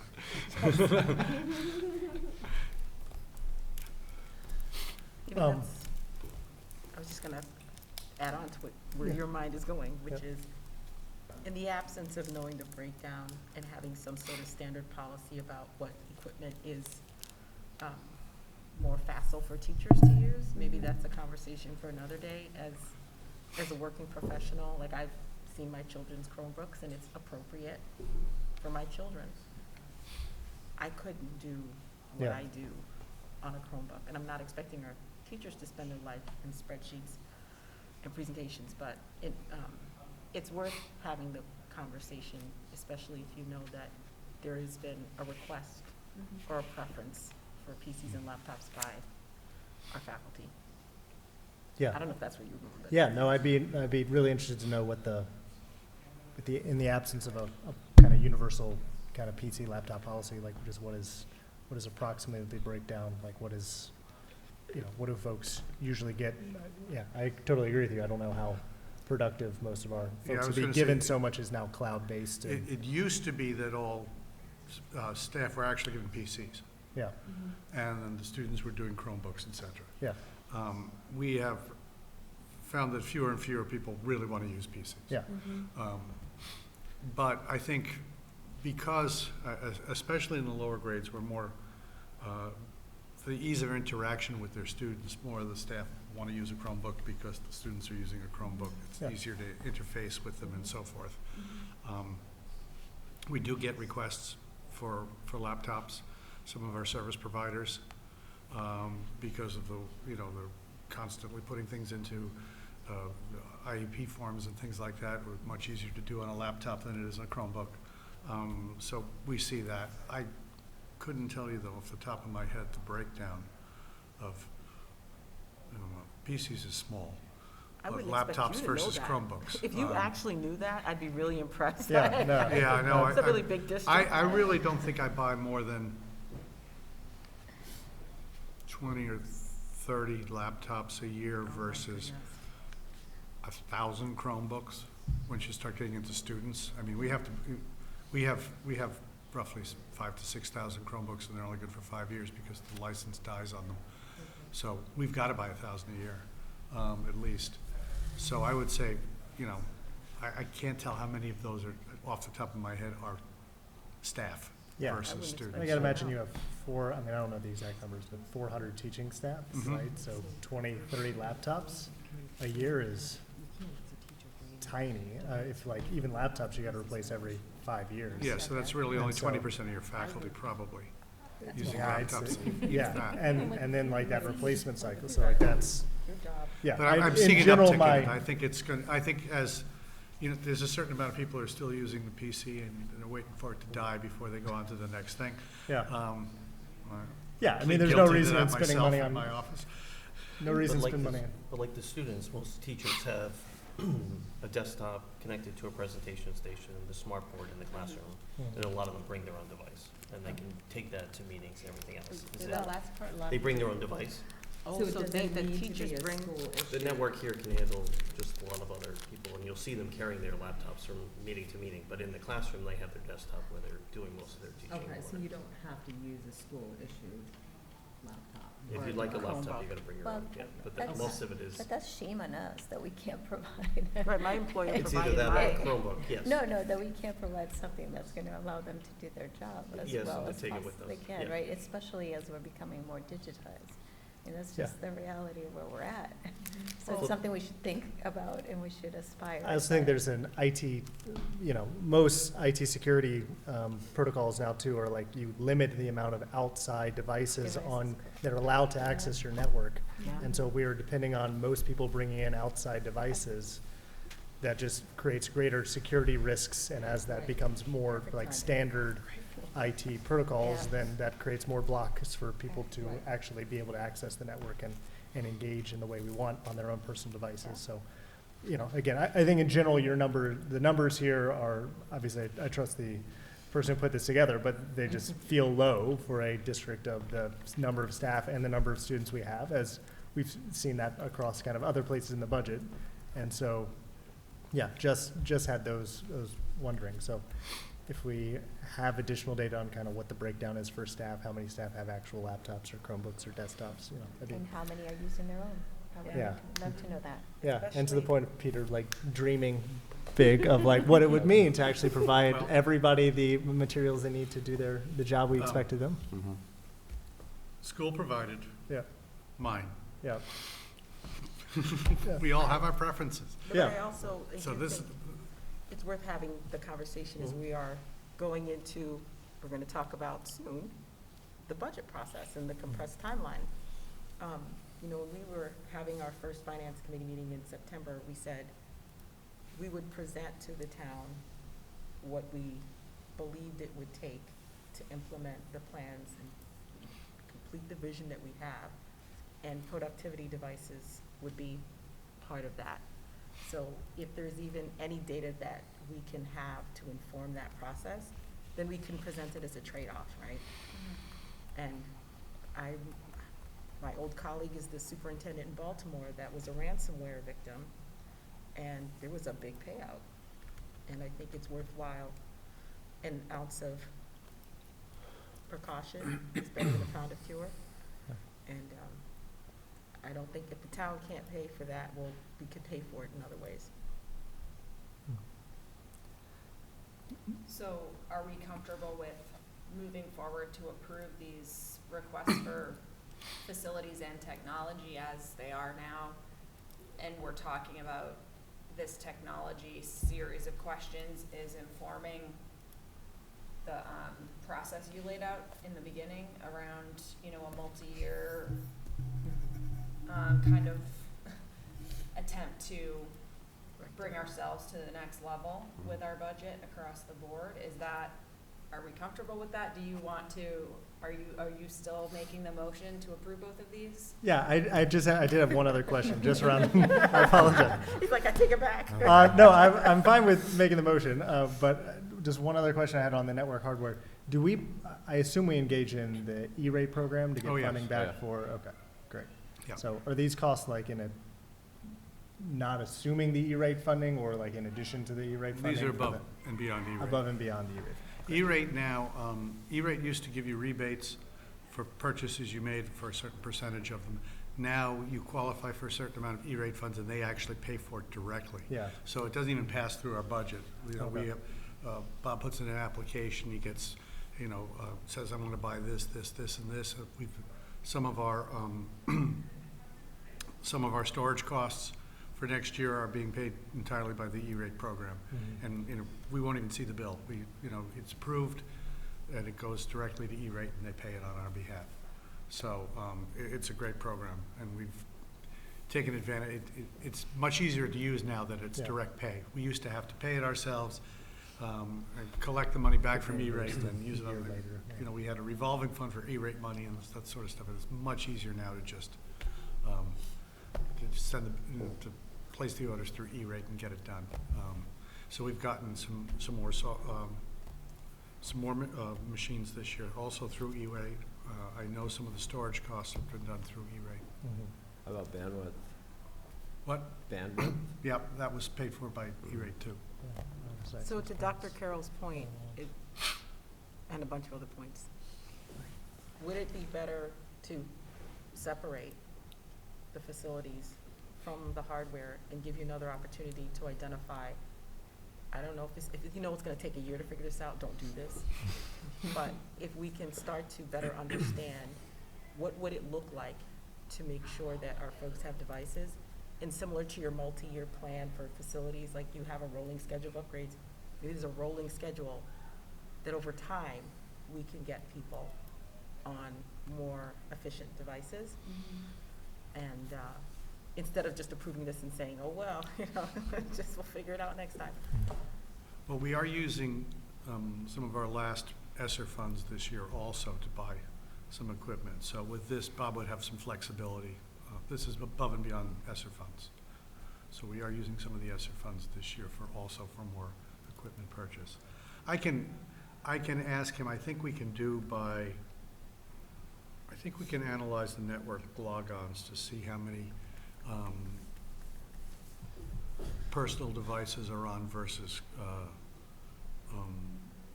versus the Chromebooks versus, you know, so I mean, I think a lot of the I think people we that can are hear- bringing their own devices are Mac users.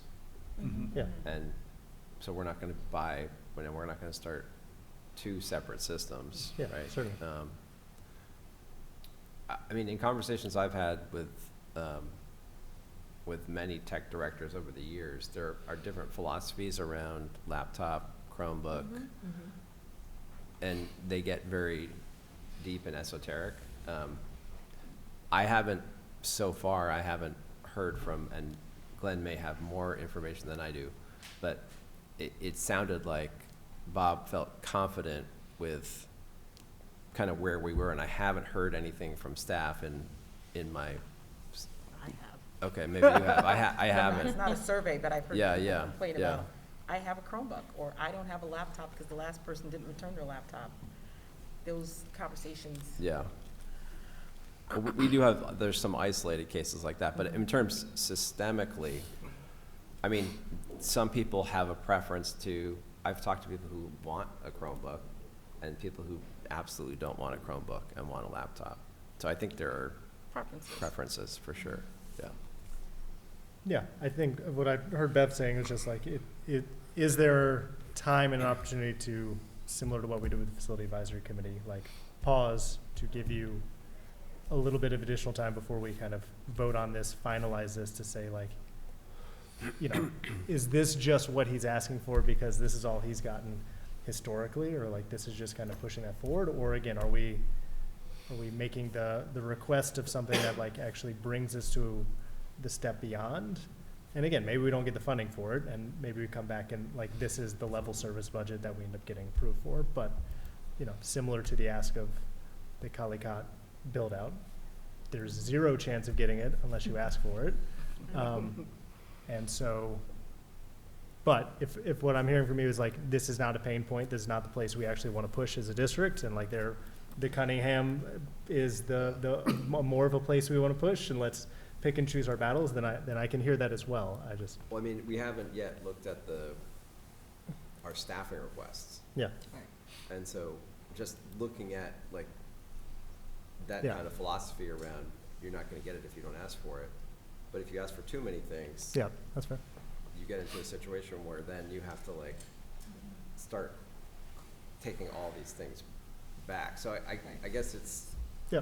That's a philosophy thing. So I think one of the things we've learned in the last 2 budget cycles is being able to engage in the conversation allows people to say yes, or it allows them to make the trade-off. yeah, And that was something that we committed to earlier this year. I don't think anyone in our town or on the school committee thinks we're getting a blank check for anything. But Yeah. I do think people now know that we spend significantly under the state average.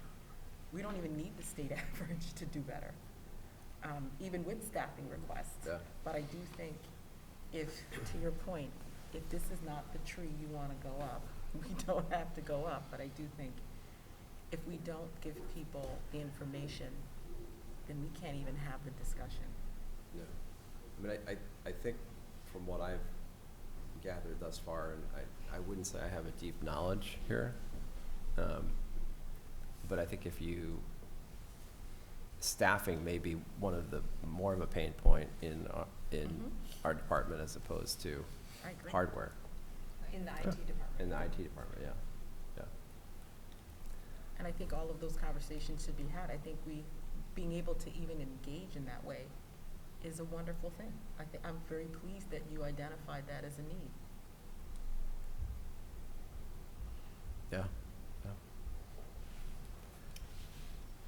All right, what I'm hearing from you is we should push this forward and, again, live to fight another day for this or focus elsewhere. So I will remake a motion to approve the FY25 capital requests for technology and facilities. Second. All in favor? Okay, great. Thank you, Chris. Thank you.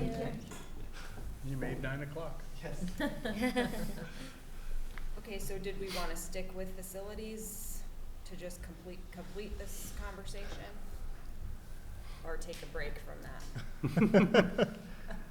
I'm happy to give a facility advisory committee update. Sure.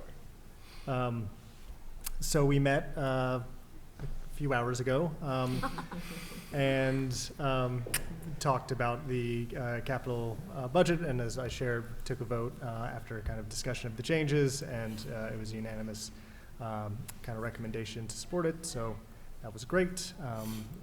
Excited for all the work the committee did to kind of help make that happen. So really hats off to them. Beyond that, we looked at the enrollment data as it related to kind of the impact on facilities, as Peter shared earlier, and so, you know, had some of those questions and discussions that we kind of had here as well to get an understanding of kind of the continued impact of enrollment on spaces for the current year and future years. I shared an update on some investigatory work that we did around MATV, who obviously provide us this great space here, and some that was related to just some questions of services that are currently housed within schools that, you know, aren't necessarily like the operations of the school. So MATV being one of those. Central office was another one that has been discussed in the past of just like things that maybe could they be moved out. So MATV was nice enough to host me and talk to them in their space over at Pierce. which is a great little space. They keep it very organized. I was incredibly, I've been in a lot of IT spaces. I know MATV is not quite IT, but they're usually very disorganized. So I was impressed. Anyways, talked about them, and they're are structural roadblocks to any ability to kind of move them out necessarily to an alternate place that would still work for them and the needs of their organization or to support the town. It's not an absolute probably zero because there's some work happening right now with the fiber system kind of town-wide, but it would just require a lot of kind of cross-coordination between the school and the town and, big impact to obviously MATV to move them out of that space. And overall, I think 400 square feet, although when I was in there, I think I overstated what maybe it is, but Chris brought me down to earth and said, no, it's about 400 square feet. So it is a space that I'm sure could be valuable in the short term, but it's not a tremendous amount of space. It certainly doesn't solve all of their problems. And again, in the long term, if we pull and make Pierce 2 schools by making Pierce 2 grades by creating an upper middle school, then the space impacts on Pierce long term should be minimal. So anyways, that was another just avenue we're looking at as we're continuing to look at kind of short-term space needs. And I think that was it. Anything else? No, we're just really been trying to I think having the facilities subcommittee, we've been really trying to revisit some of the things that we've looked at in the past and how to, having a fresh perspective, having new members on the committee has been really helpful just to kind of, and doing the site surveys and all of these came out of our visits to all the schools. So we've kind of been, and Mark did a great job last week, meeting with MATV and just collecting this information. And I think it's really helpful to have all this information so we can make informative decisions, right? And it kind of goes back to what you were saying in terms of hey, it's nice to have that information there and really to communicate that out to the community, that, hey, we're looking at all of these things. It's not just hey, this is a nice to have, but we've explored all of our options and we're making these requests based on that. So, so that's what we've been kind of doing on that committee, and, it's been great that everyone's been so supportive, so. Thank you for just thinking outside the box and, bringing that energy to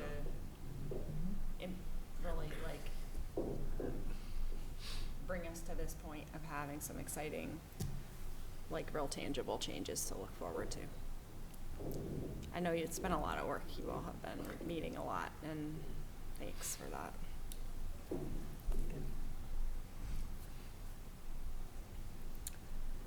I just have an update. Anyone who's listening, if you're on Zoom and you don't see me right now talking, you can go to YouTube to Milton Access TV, and that's where the live feed is for viewing the meeting. The Zoom feed is for citizen speak and if there's a presentation for the slides. Just wanted to clarify that in case when I went in there were 4 attendees. I wanted to make sure they knew they could get onto YouTube. Thank you for that.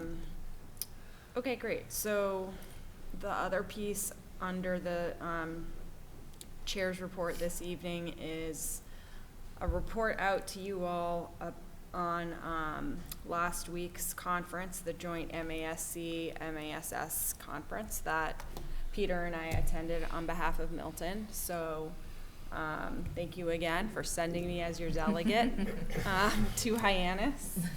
I brought you some souvenirs. I only have enough for my fellow school committee members, so sorry about that, but these are, this is a simplified chart of parliamentary motions. I already have one. Oh, my goodness, it was so Mark. thoughtful of you. That's so nice. Peter can have it. Here's, Were you there? No, they gave it to me at the training.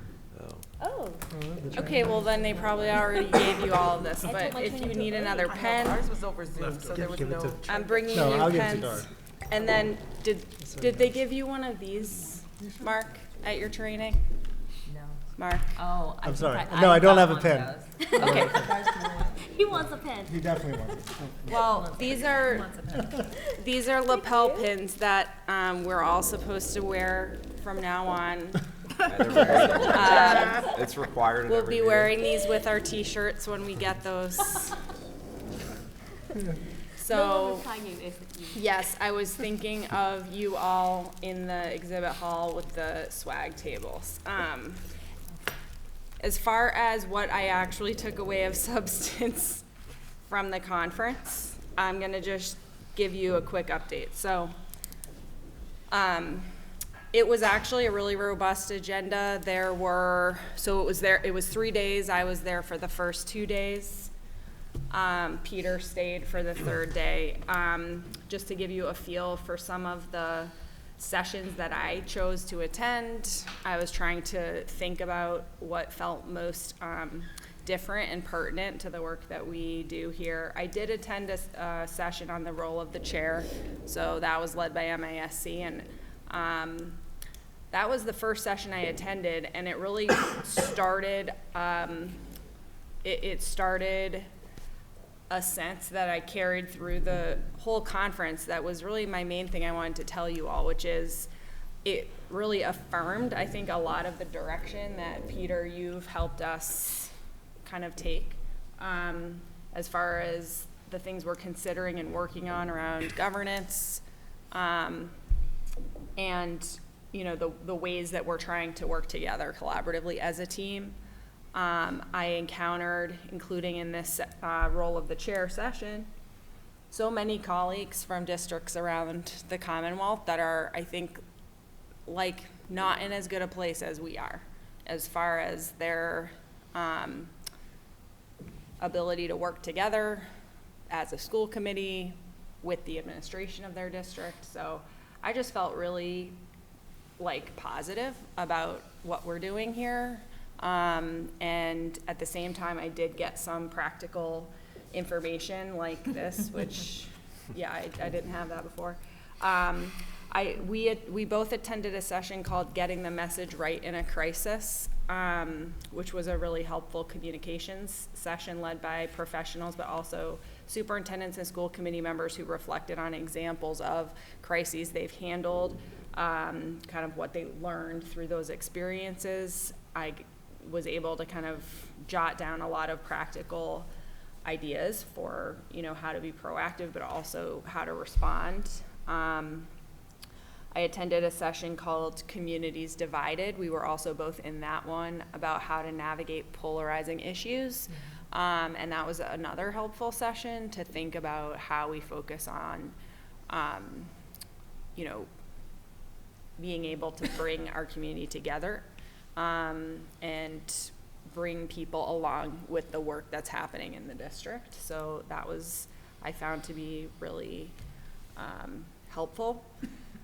In all of these sessions, of course, there are fellow school committee members and superintendents mixed together who were, like, asking questions and sharing examples from their own districts. And a lot of them were really different from Milton's context, but some of them were kind of similar, and it was interesting to just see how other folks have handled different things.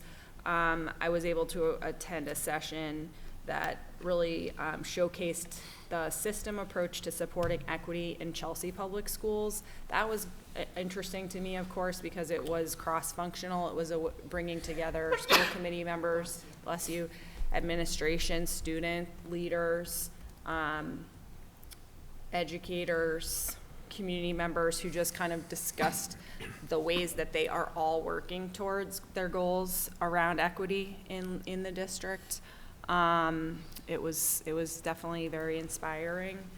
And then finally, a session on legal issues, which was important because that was run by some lawyers who really briefed us on recent court cases in Massachusetts and the implications for districts with regard to policy and law. So that was all very interesting.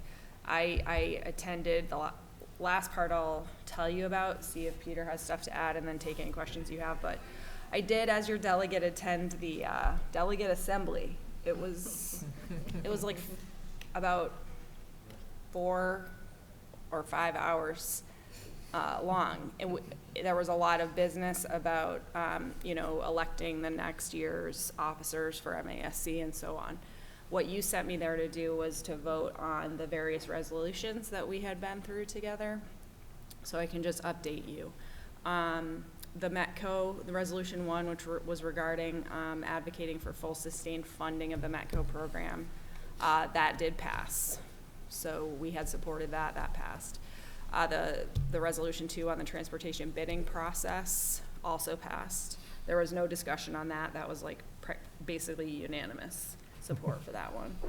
The regional transportation resolution was the 3rd one. That had a lot of debate, ended up not passing by a small number. We had voted to support that resolution. I wanted to tell you that actually through the discussion, I sort of realized like some different perspectives on that were different. Really, we hadn't thought through here.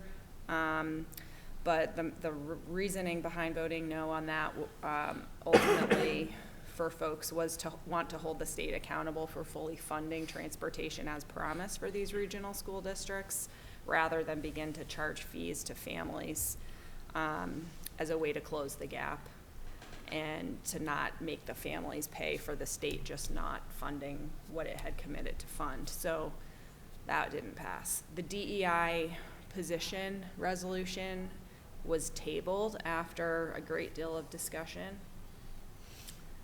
The MSBA resolution passed. The school bus one about the law, about that was also tabled. That was tabled because of the implications for law enforcement, and I guess the fact that that hadn't been factored in. The MCAS resolution was tabled after much discussion. And then the final one on safe storage of firearms was passed, but with an amendment that really reflected the discussion we had here, which was that what ultimately passed was the recommendation that the communication the superintendent would undertake to the community would happen in collaboration with law enforcement and public health officials, sort of within the town. And that would address the concern about wondering whether it was the superintendent's role to really make a statement on that particular topic. So there was a keynote from Commissioner Riley. He really talked about themes addressing concerns of social media. I just want you to know I was paying attention, and I wasn't just sleeping. Yeah, I wasn't just enjoying some time away from my work and family. The word that comes to mind is dutiful. Yeah, do you have anything to add? That was a great summary. I mean, I guess I would just add, for me, first time going there it was nice just to make connections with people, so that was great. I attended another legal presentation, which was helpful. Got a primer on Chapter 70, which was good. It's like an overview of Chapter 70. And we got to hang out too and kind of talk a lot about the work as well, so that was also a highlight.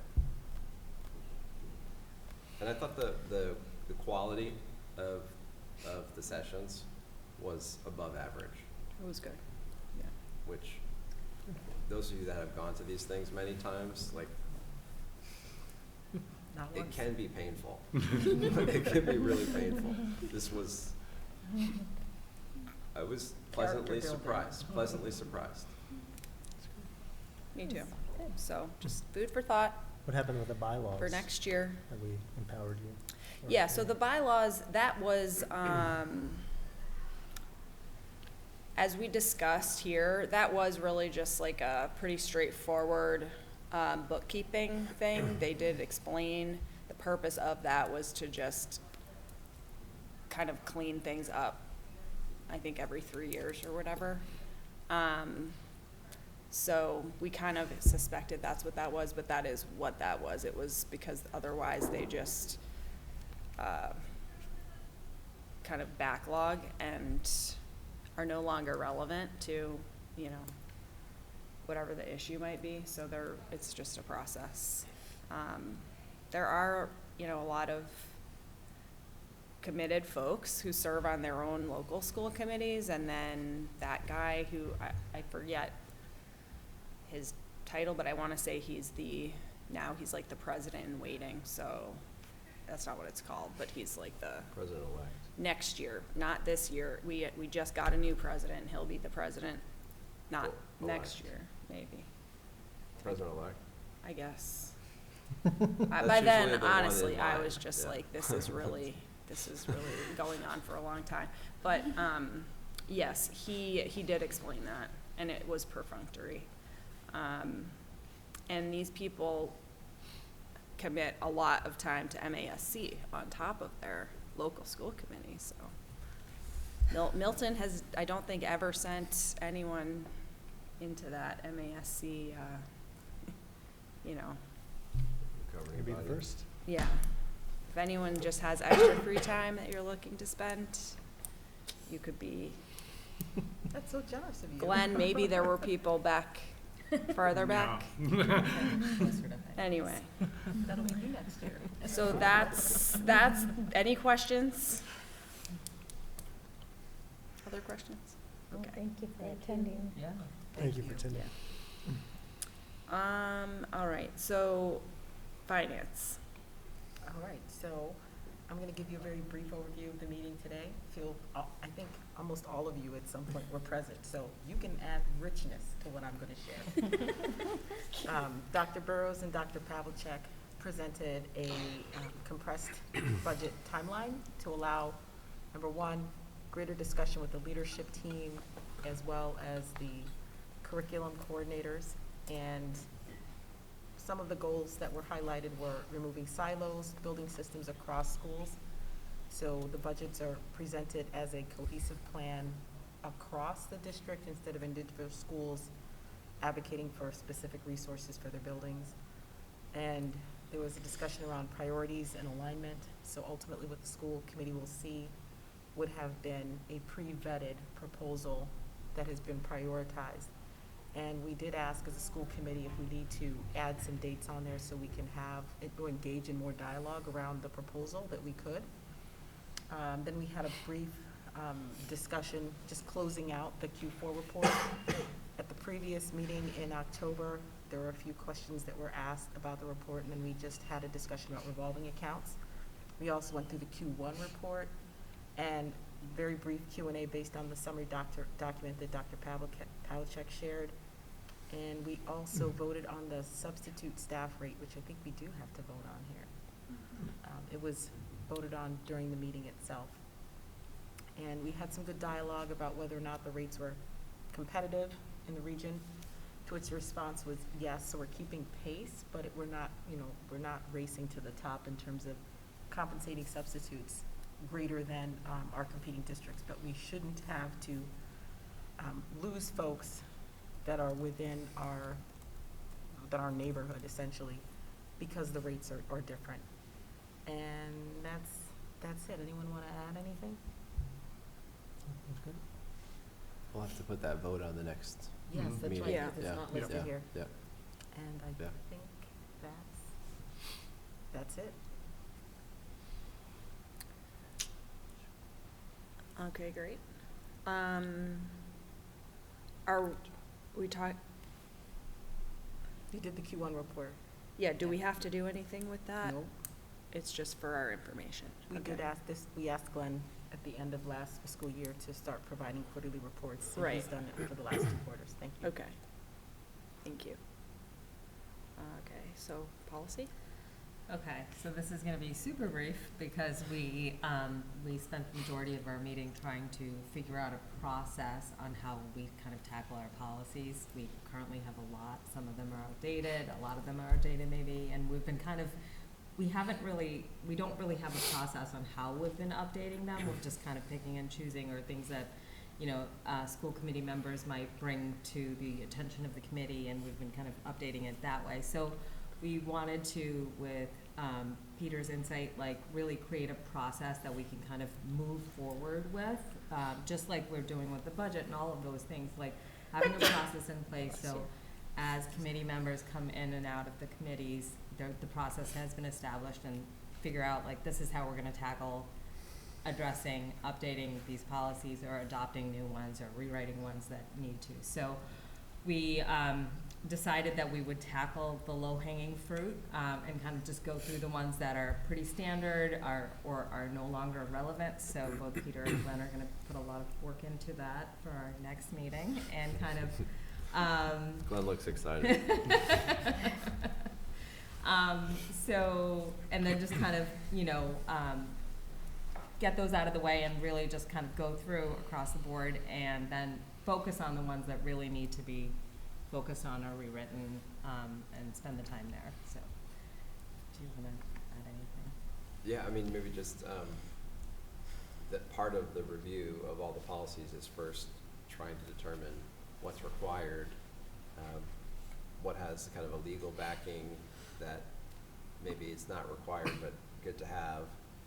And we have a lot of policies that have, there might not be an MASC example at all. So these are policies that were created by a past school committee, may have been relevant at the time, still could be relevant now, may not be. We have found some outdated policies that we want to exercise, sooner rather than later, just because they don't align with either current practice or, they're potentially a liability if, they don't align with kind of how we currently operate. So we'll be kind of going through those and making sure that we've kind of determined, I think one part of this is, Lizzie shared kind of how long the process took. Was it last year with Section D that you worked on? So this work takes a long time.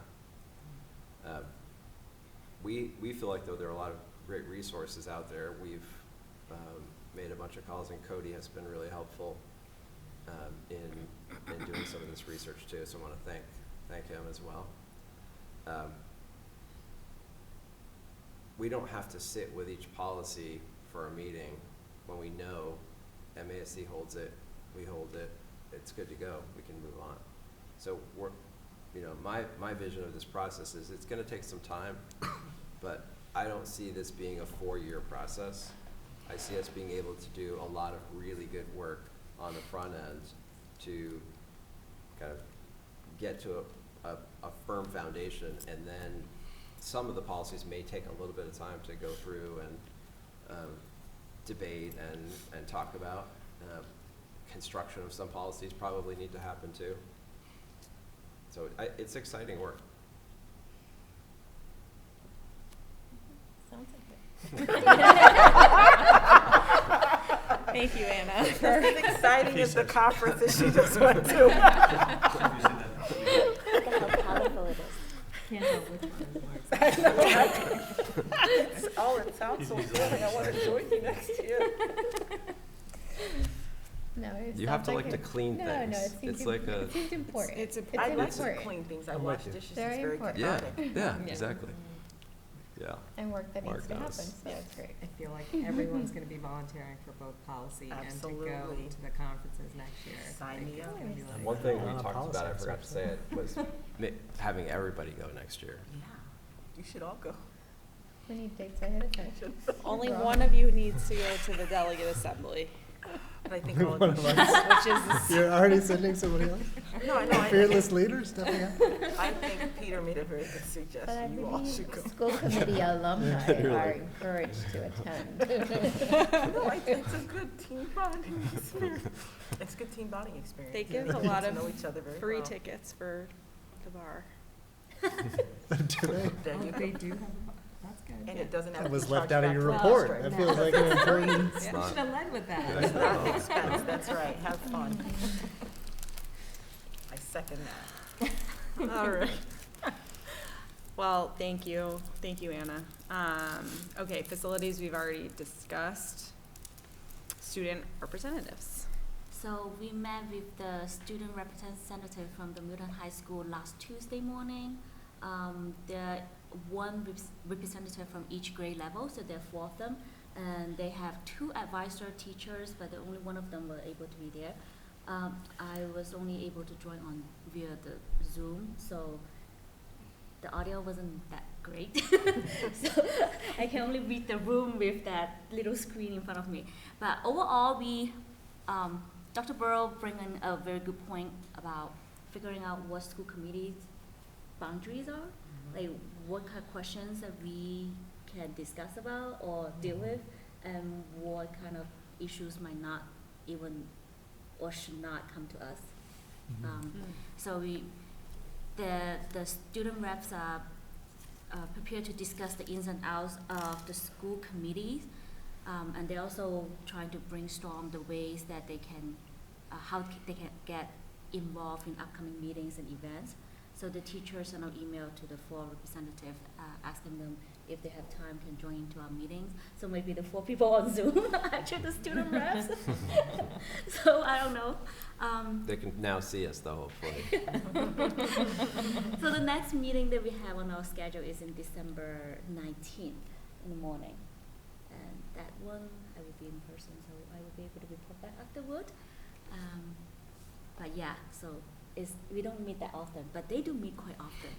They meet once a week or something like that, or once per cycle. So yeah, it was a great discussion, just getting to know each other at that point. Would you like to add something? Sure. I mean, great group of students, and I think they're excited, relative to talking about kind of the role. It sounded to me, based on what we heard from the past, that it has been somewhat inconsistent. So that's kind of the first order of business we talked about, was coming back together and really talking about really understanding the work of the school committee.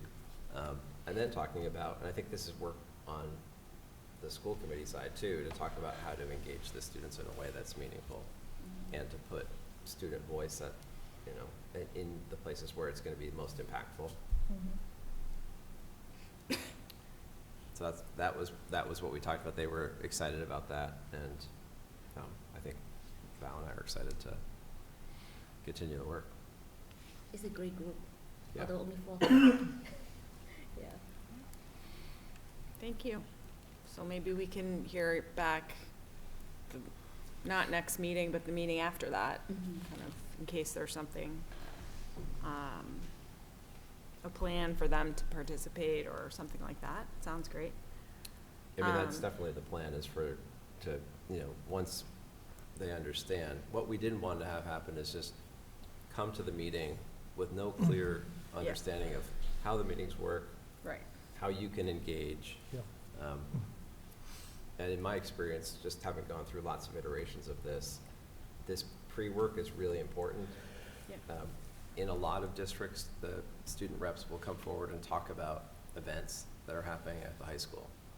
That's primarily what I've seen, and this is both in Oregon and in Vermont. So I think we can do a lot more, which is, I think, what we're working on. We suggest that 30-minute what happened at the school committee meeting thing, podcast thing. Oh, yeah. Tell them to start that up. That'd be Yeah, we great. suggested that. Yeah. Val brought that up, Yeah. that they should do that, and they said Speak yes, high. didn't they? Yeah, they're quite excited about that idea. Yeah, it's just the logistics and putting That's things good. all together.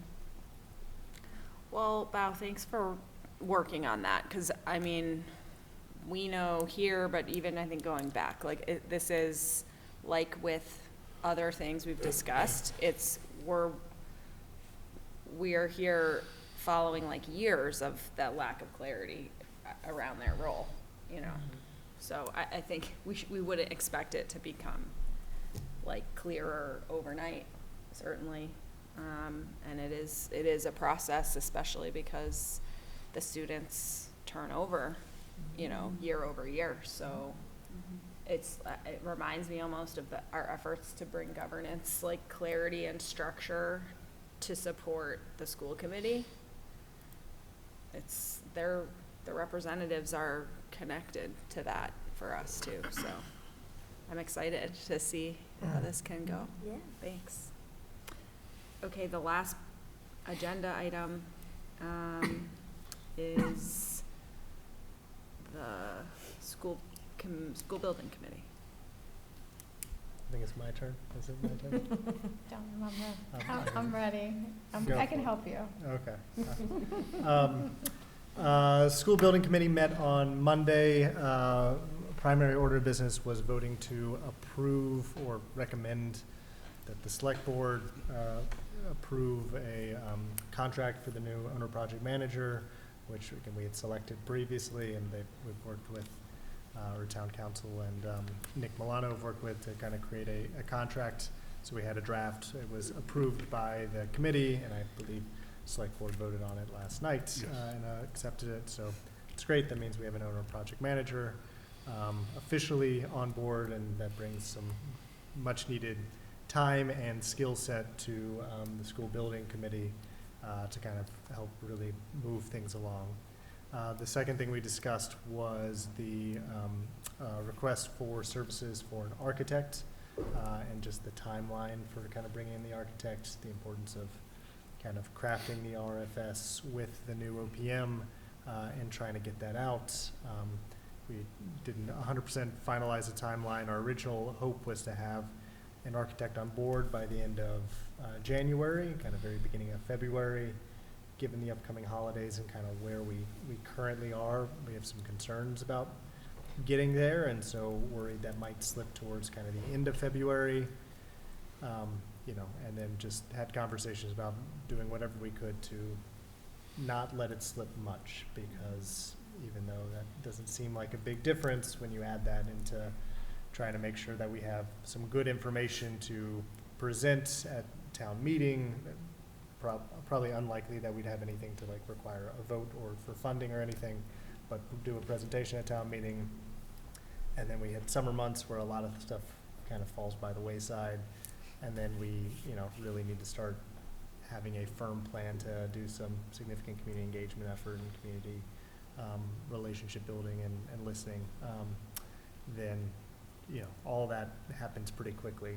The ultimate timeline we did discuss, and we are kind of do think is feasible and we're working towards, is kind of next fall to have the hope is to have a plan by next fall to bring to the town to say this is what we're thinking and ask for full funding. And so that would probably be, again, none of this is set in stone, but again, the initial conversation from the school building committee timeline discussion was at like the November election.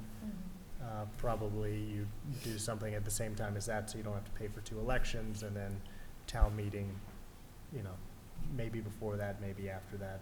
I wasn't quite sure, but that kind of timeline to kind of bring a proposal in front of the town to get their voice heard and get a vote. So those are the 2 primary things that we kind of discussed. The only other thing that I would add would be the land swap legislation, Yeah, which sorry. is still being worked on. Yes, the land swap vote passed here, but then we have to have a special legislation that gets approved, and unfortunately, sort of the timing and how things are moving, we're not going to get to that until probably aiming for a vote in July. So we're going to keep working with Timothy's office to ensure that that is moving along. And just to add to that, I think mostly that work is now being pushed forward by town council.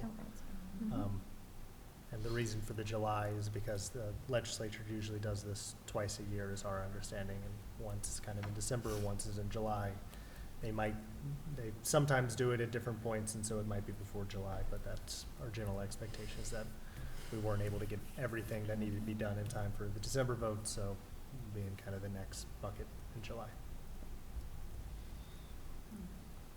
So we still kind of like pushing forward with the school building authority as well in terms of funding? Yeah, that's a great question too. So we did talk about that. So we're a little bit still on hold. We have not heard anything. Sean was a little bit wary that we hadn't heard anything, because I think last time we moved slightly more forward. We had done they did like a site visits a few years ago, and thus far, and so we would have expected to hear by middle of November around now about that. That hasn't happened. That might mean nothing. That might mean something. We're not quite sure. Essentially, we're still on the same timeline of the final decision is kind of middle of December after town meeting. So, you know, it's a wait and see. So that's a fantastic point. Of the entire timeline I mentioned is a timeline assuming MSBA rejects us, because if MSBA accepts us and we choose to go forward with MSBA, then we are now on their timeline, and that's a much longer timeline if that's how we move forward. So that's a great question. And then in terms of the architect, like selecting that, like do they kind of propose different plans for the site? Like how do you what's the selection process for that?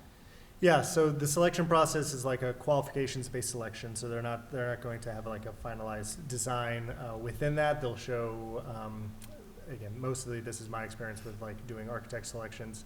They show kind of a very broad kind of design. It's most likely, I assume, it'll be based upon kind of some of the feasibility designs that have already happened related to the school projects. So just do kind of high-level boxes on a page, and then they share kind of their experience and their portfolio of like similar projects they've done, and you know, pictures of that.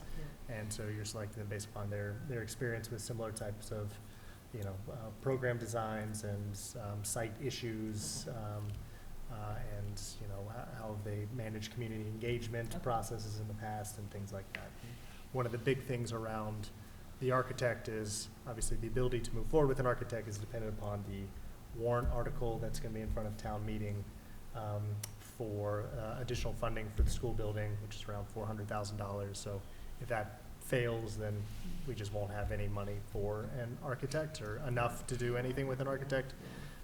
So that's one. And then the second is, even with that funding, that's not enough to get us to kind of like any very significant designs. It will be kind of initial, what we call feasibility and schematic design, some combination of those two phases. So it should be more robust than what we've seen thus far, obviously, with just the DRA studies, but it won't be a finalized product. It will and be. Would that get us through to like next fall when we go back to? That is the hope. That is the hope. And that's going to be part of the RFS process, though, of figuring out like what do we ask the architect to do that we know kind of we hope will fit within this budget, and then see what proposals we get from architects that kind of meet our needs. It is light on funding, given I think the OPM joined and was like, you know, usually it's about 1% of construction costs. So if it's an $80 million project, right, that's $800,000, and so we are going to have around $500,000 for the architect probably. So it's slightly light. So the question is just, you know, what are we able to get with that, and can we get far enough? It's a possibility we have to come back to the town and ask for slightly more funding. We really don't want to do that. And I think what we're holding on to, I'm sorry to interrupt, please, but please. what we're holding on to is that a lot of the feasibility work that we would have embedded into an engagement with an architect has been done already, right? So some school districts will engage the architect, but they haven't found a location. So in that sense, we've done some of the legwork already, and so I think we're holding on to that as helping us to some extent. Thank you. Of course, no, great questions. We appreciate it. Thank you. So we can just approve our minutes. I'll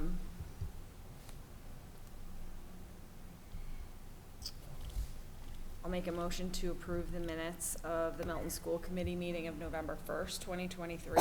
Is there a second? Okay. Did anyone have any changes or edits? Sorry, I'm so sorry. Okay, all in favor?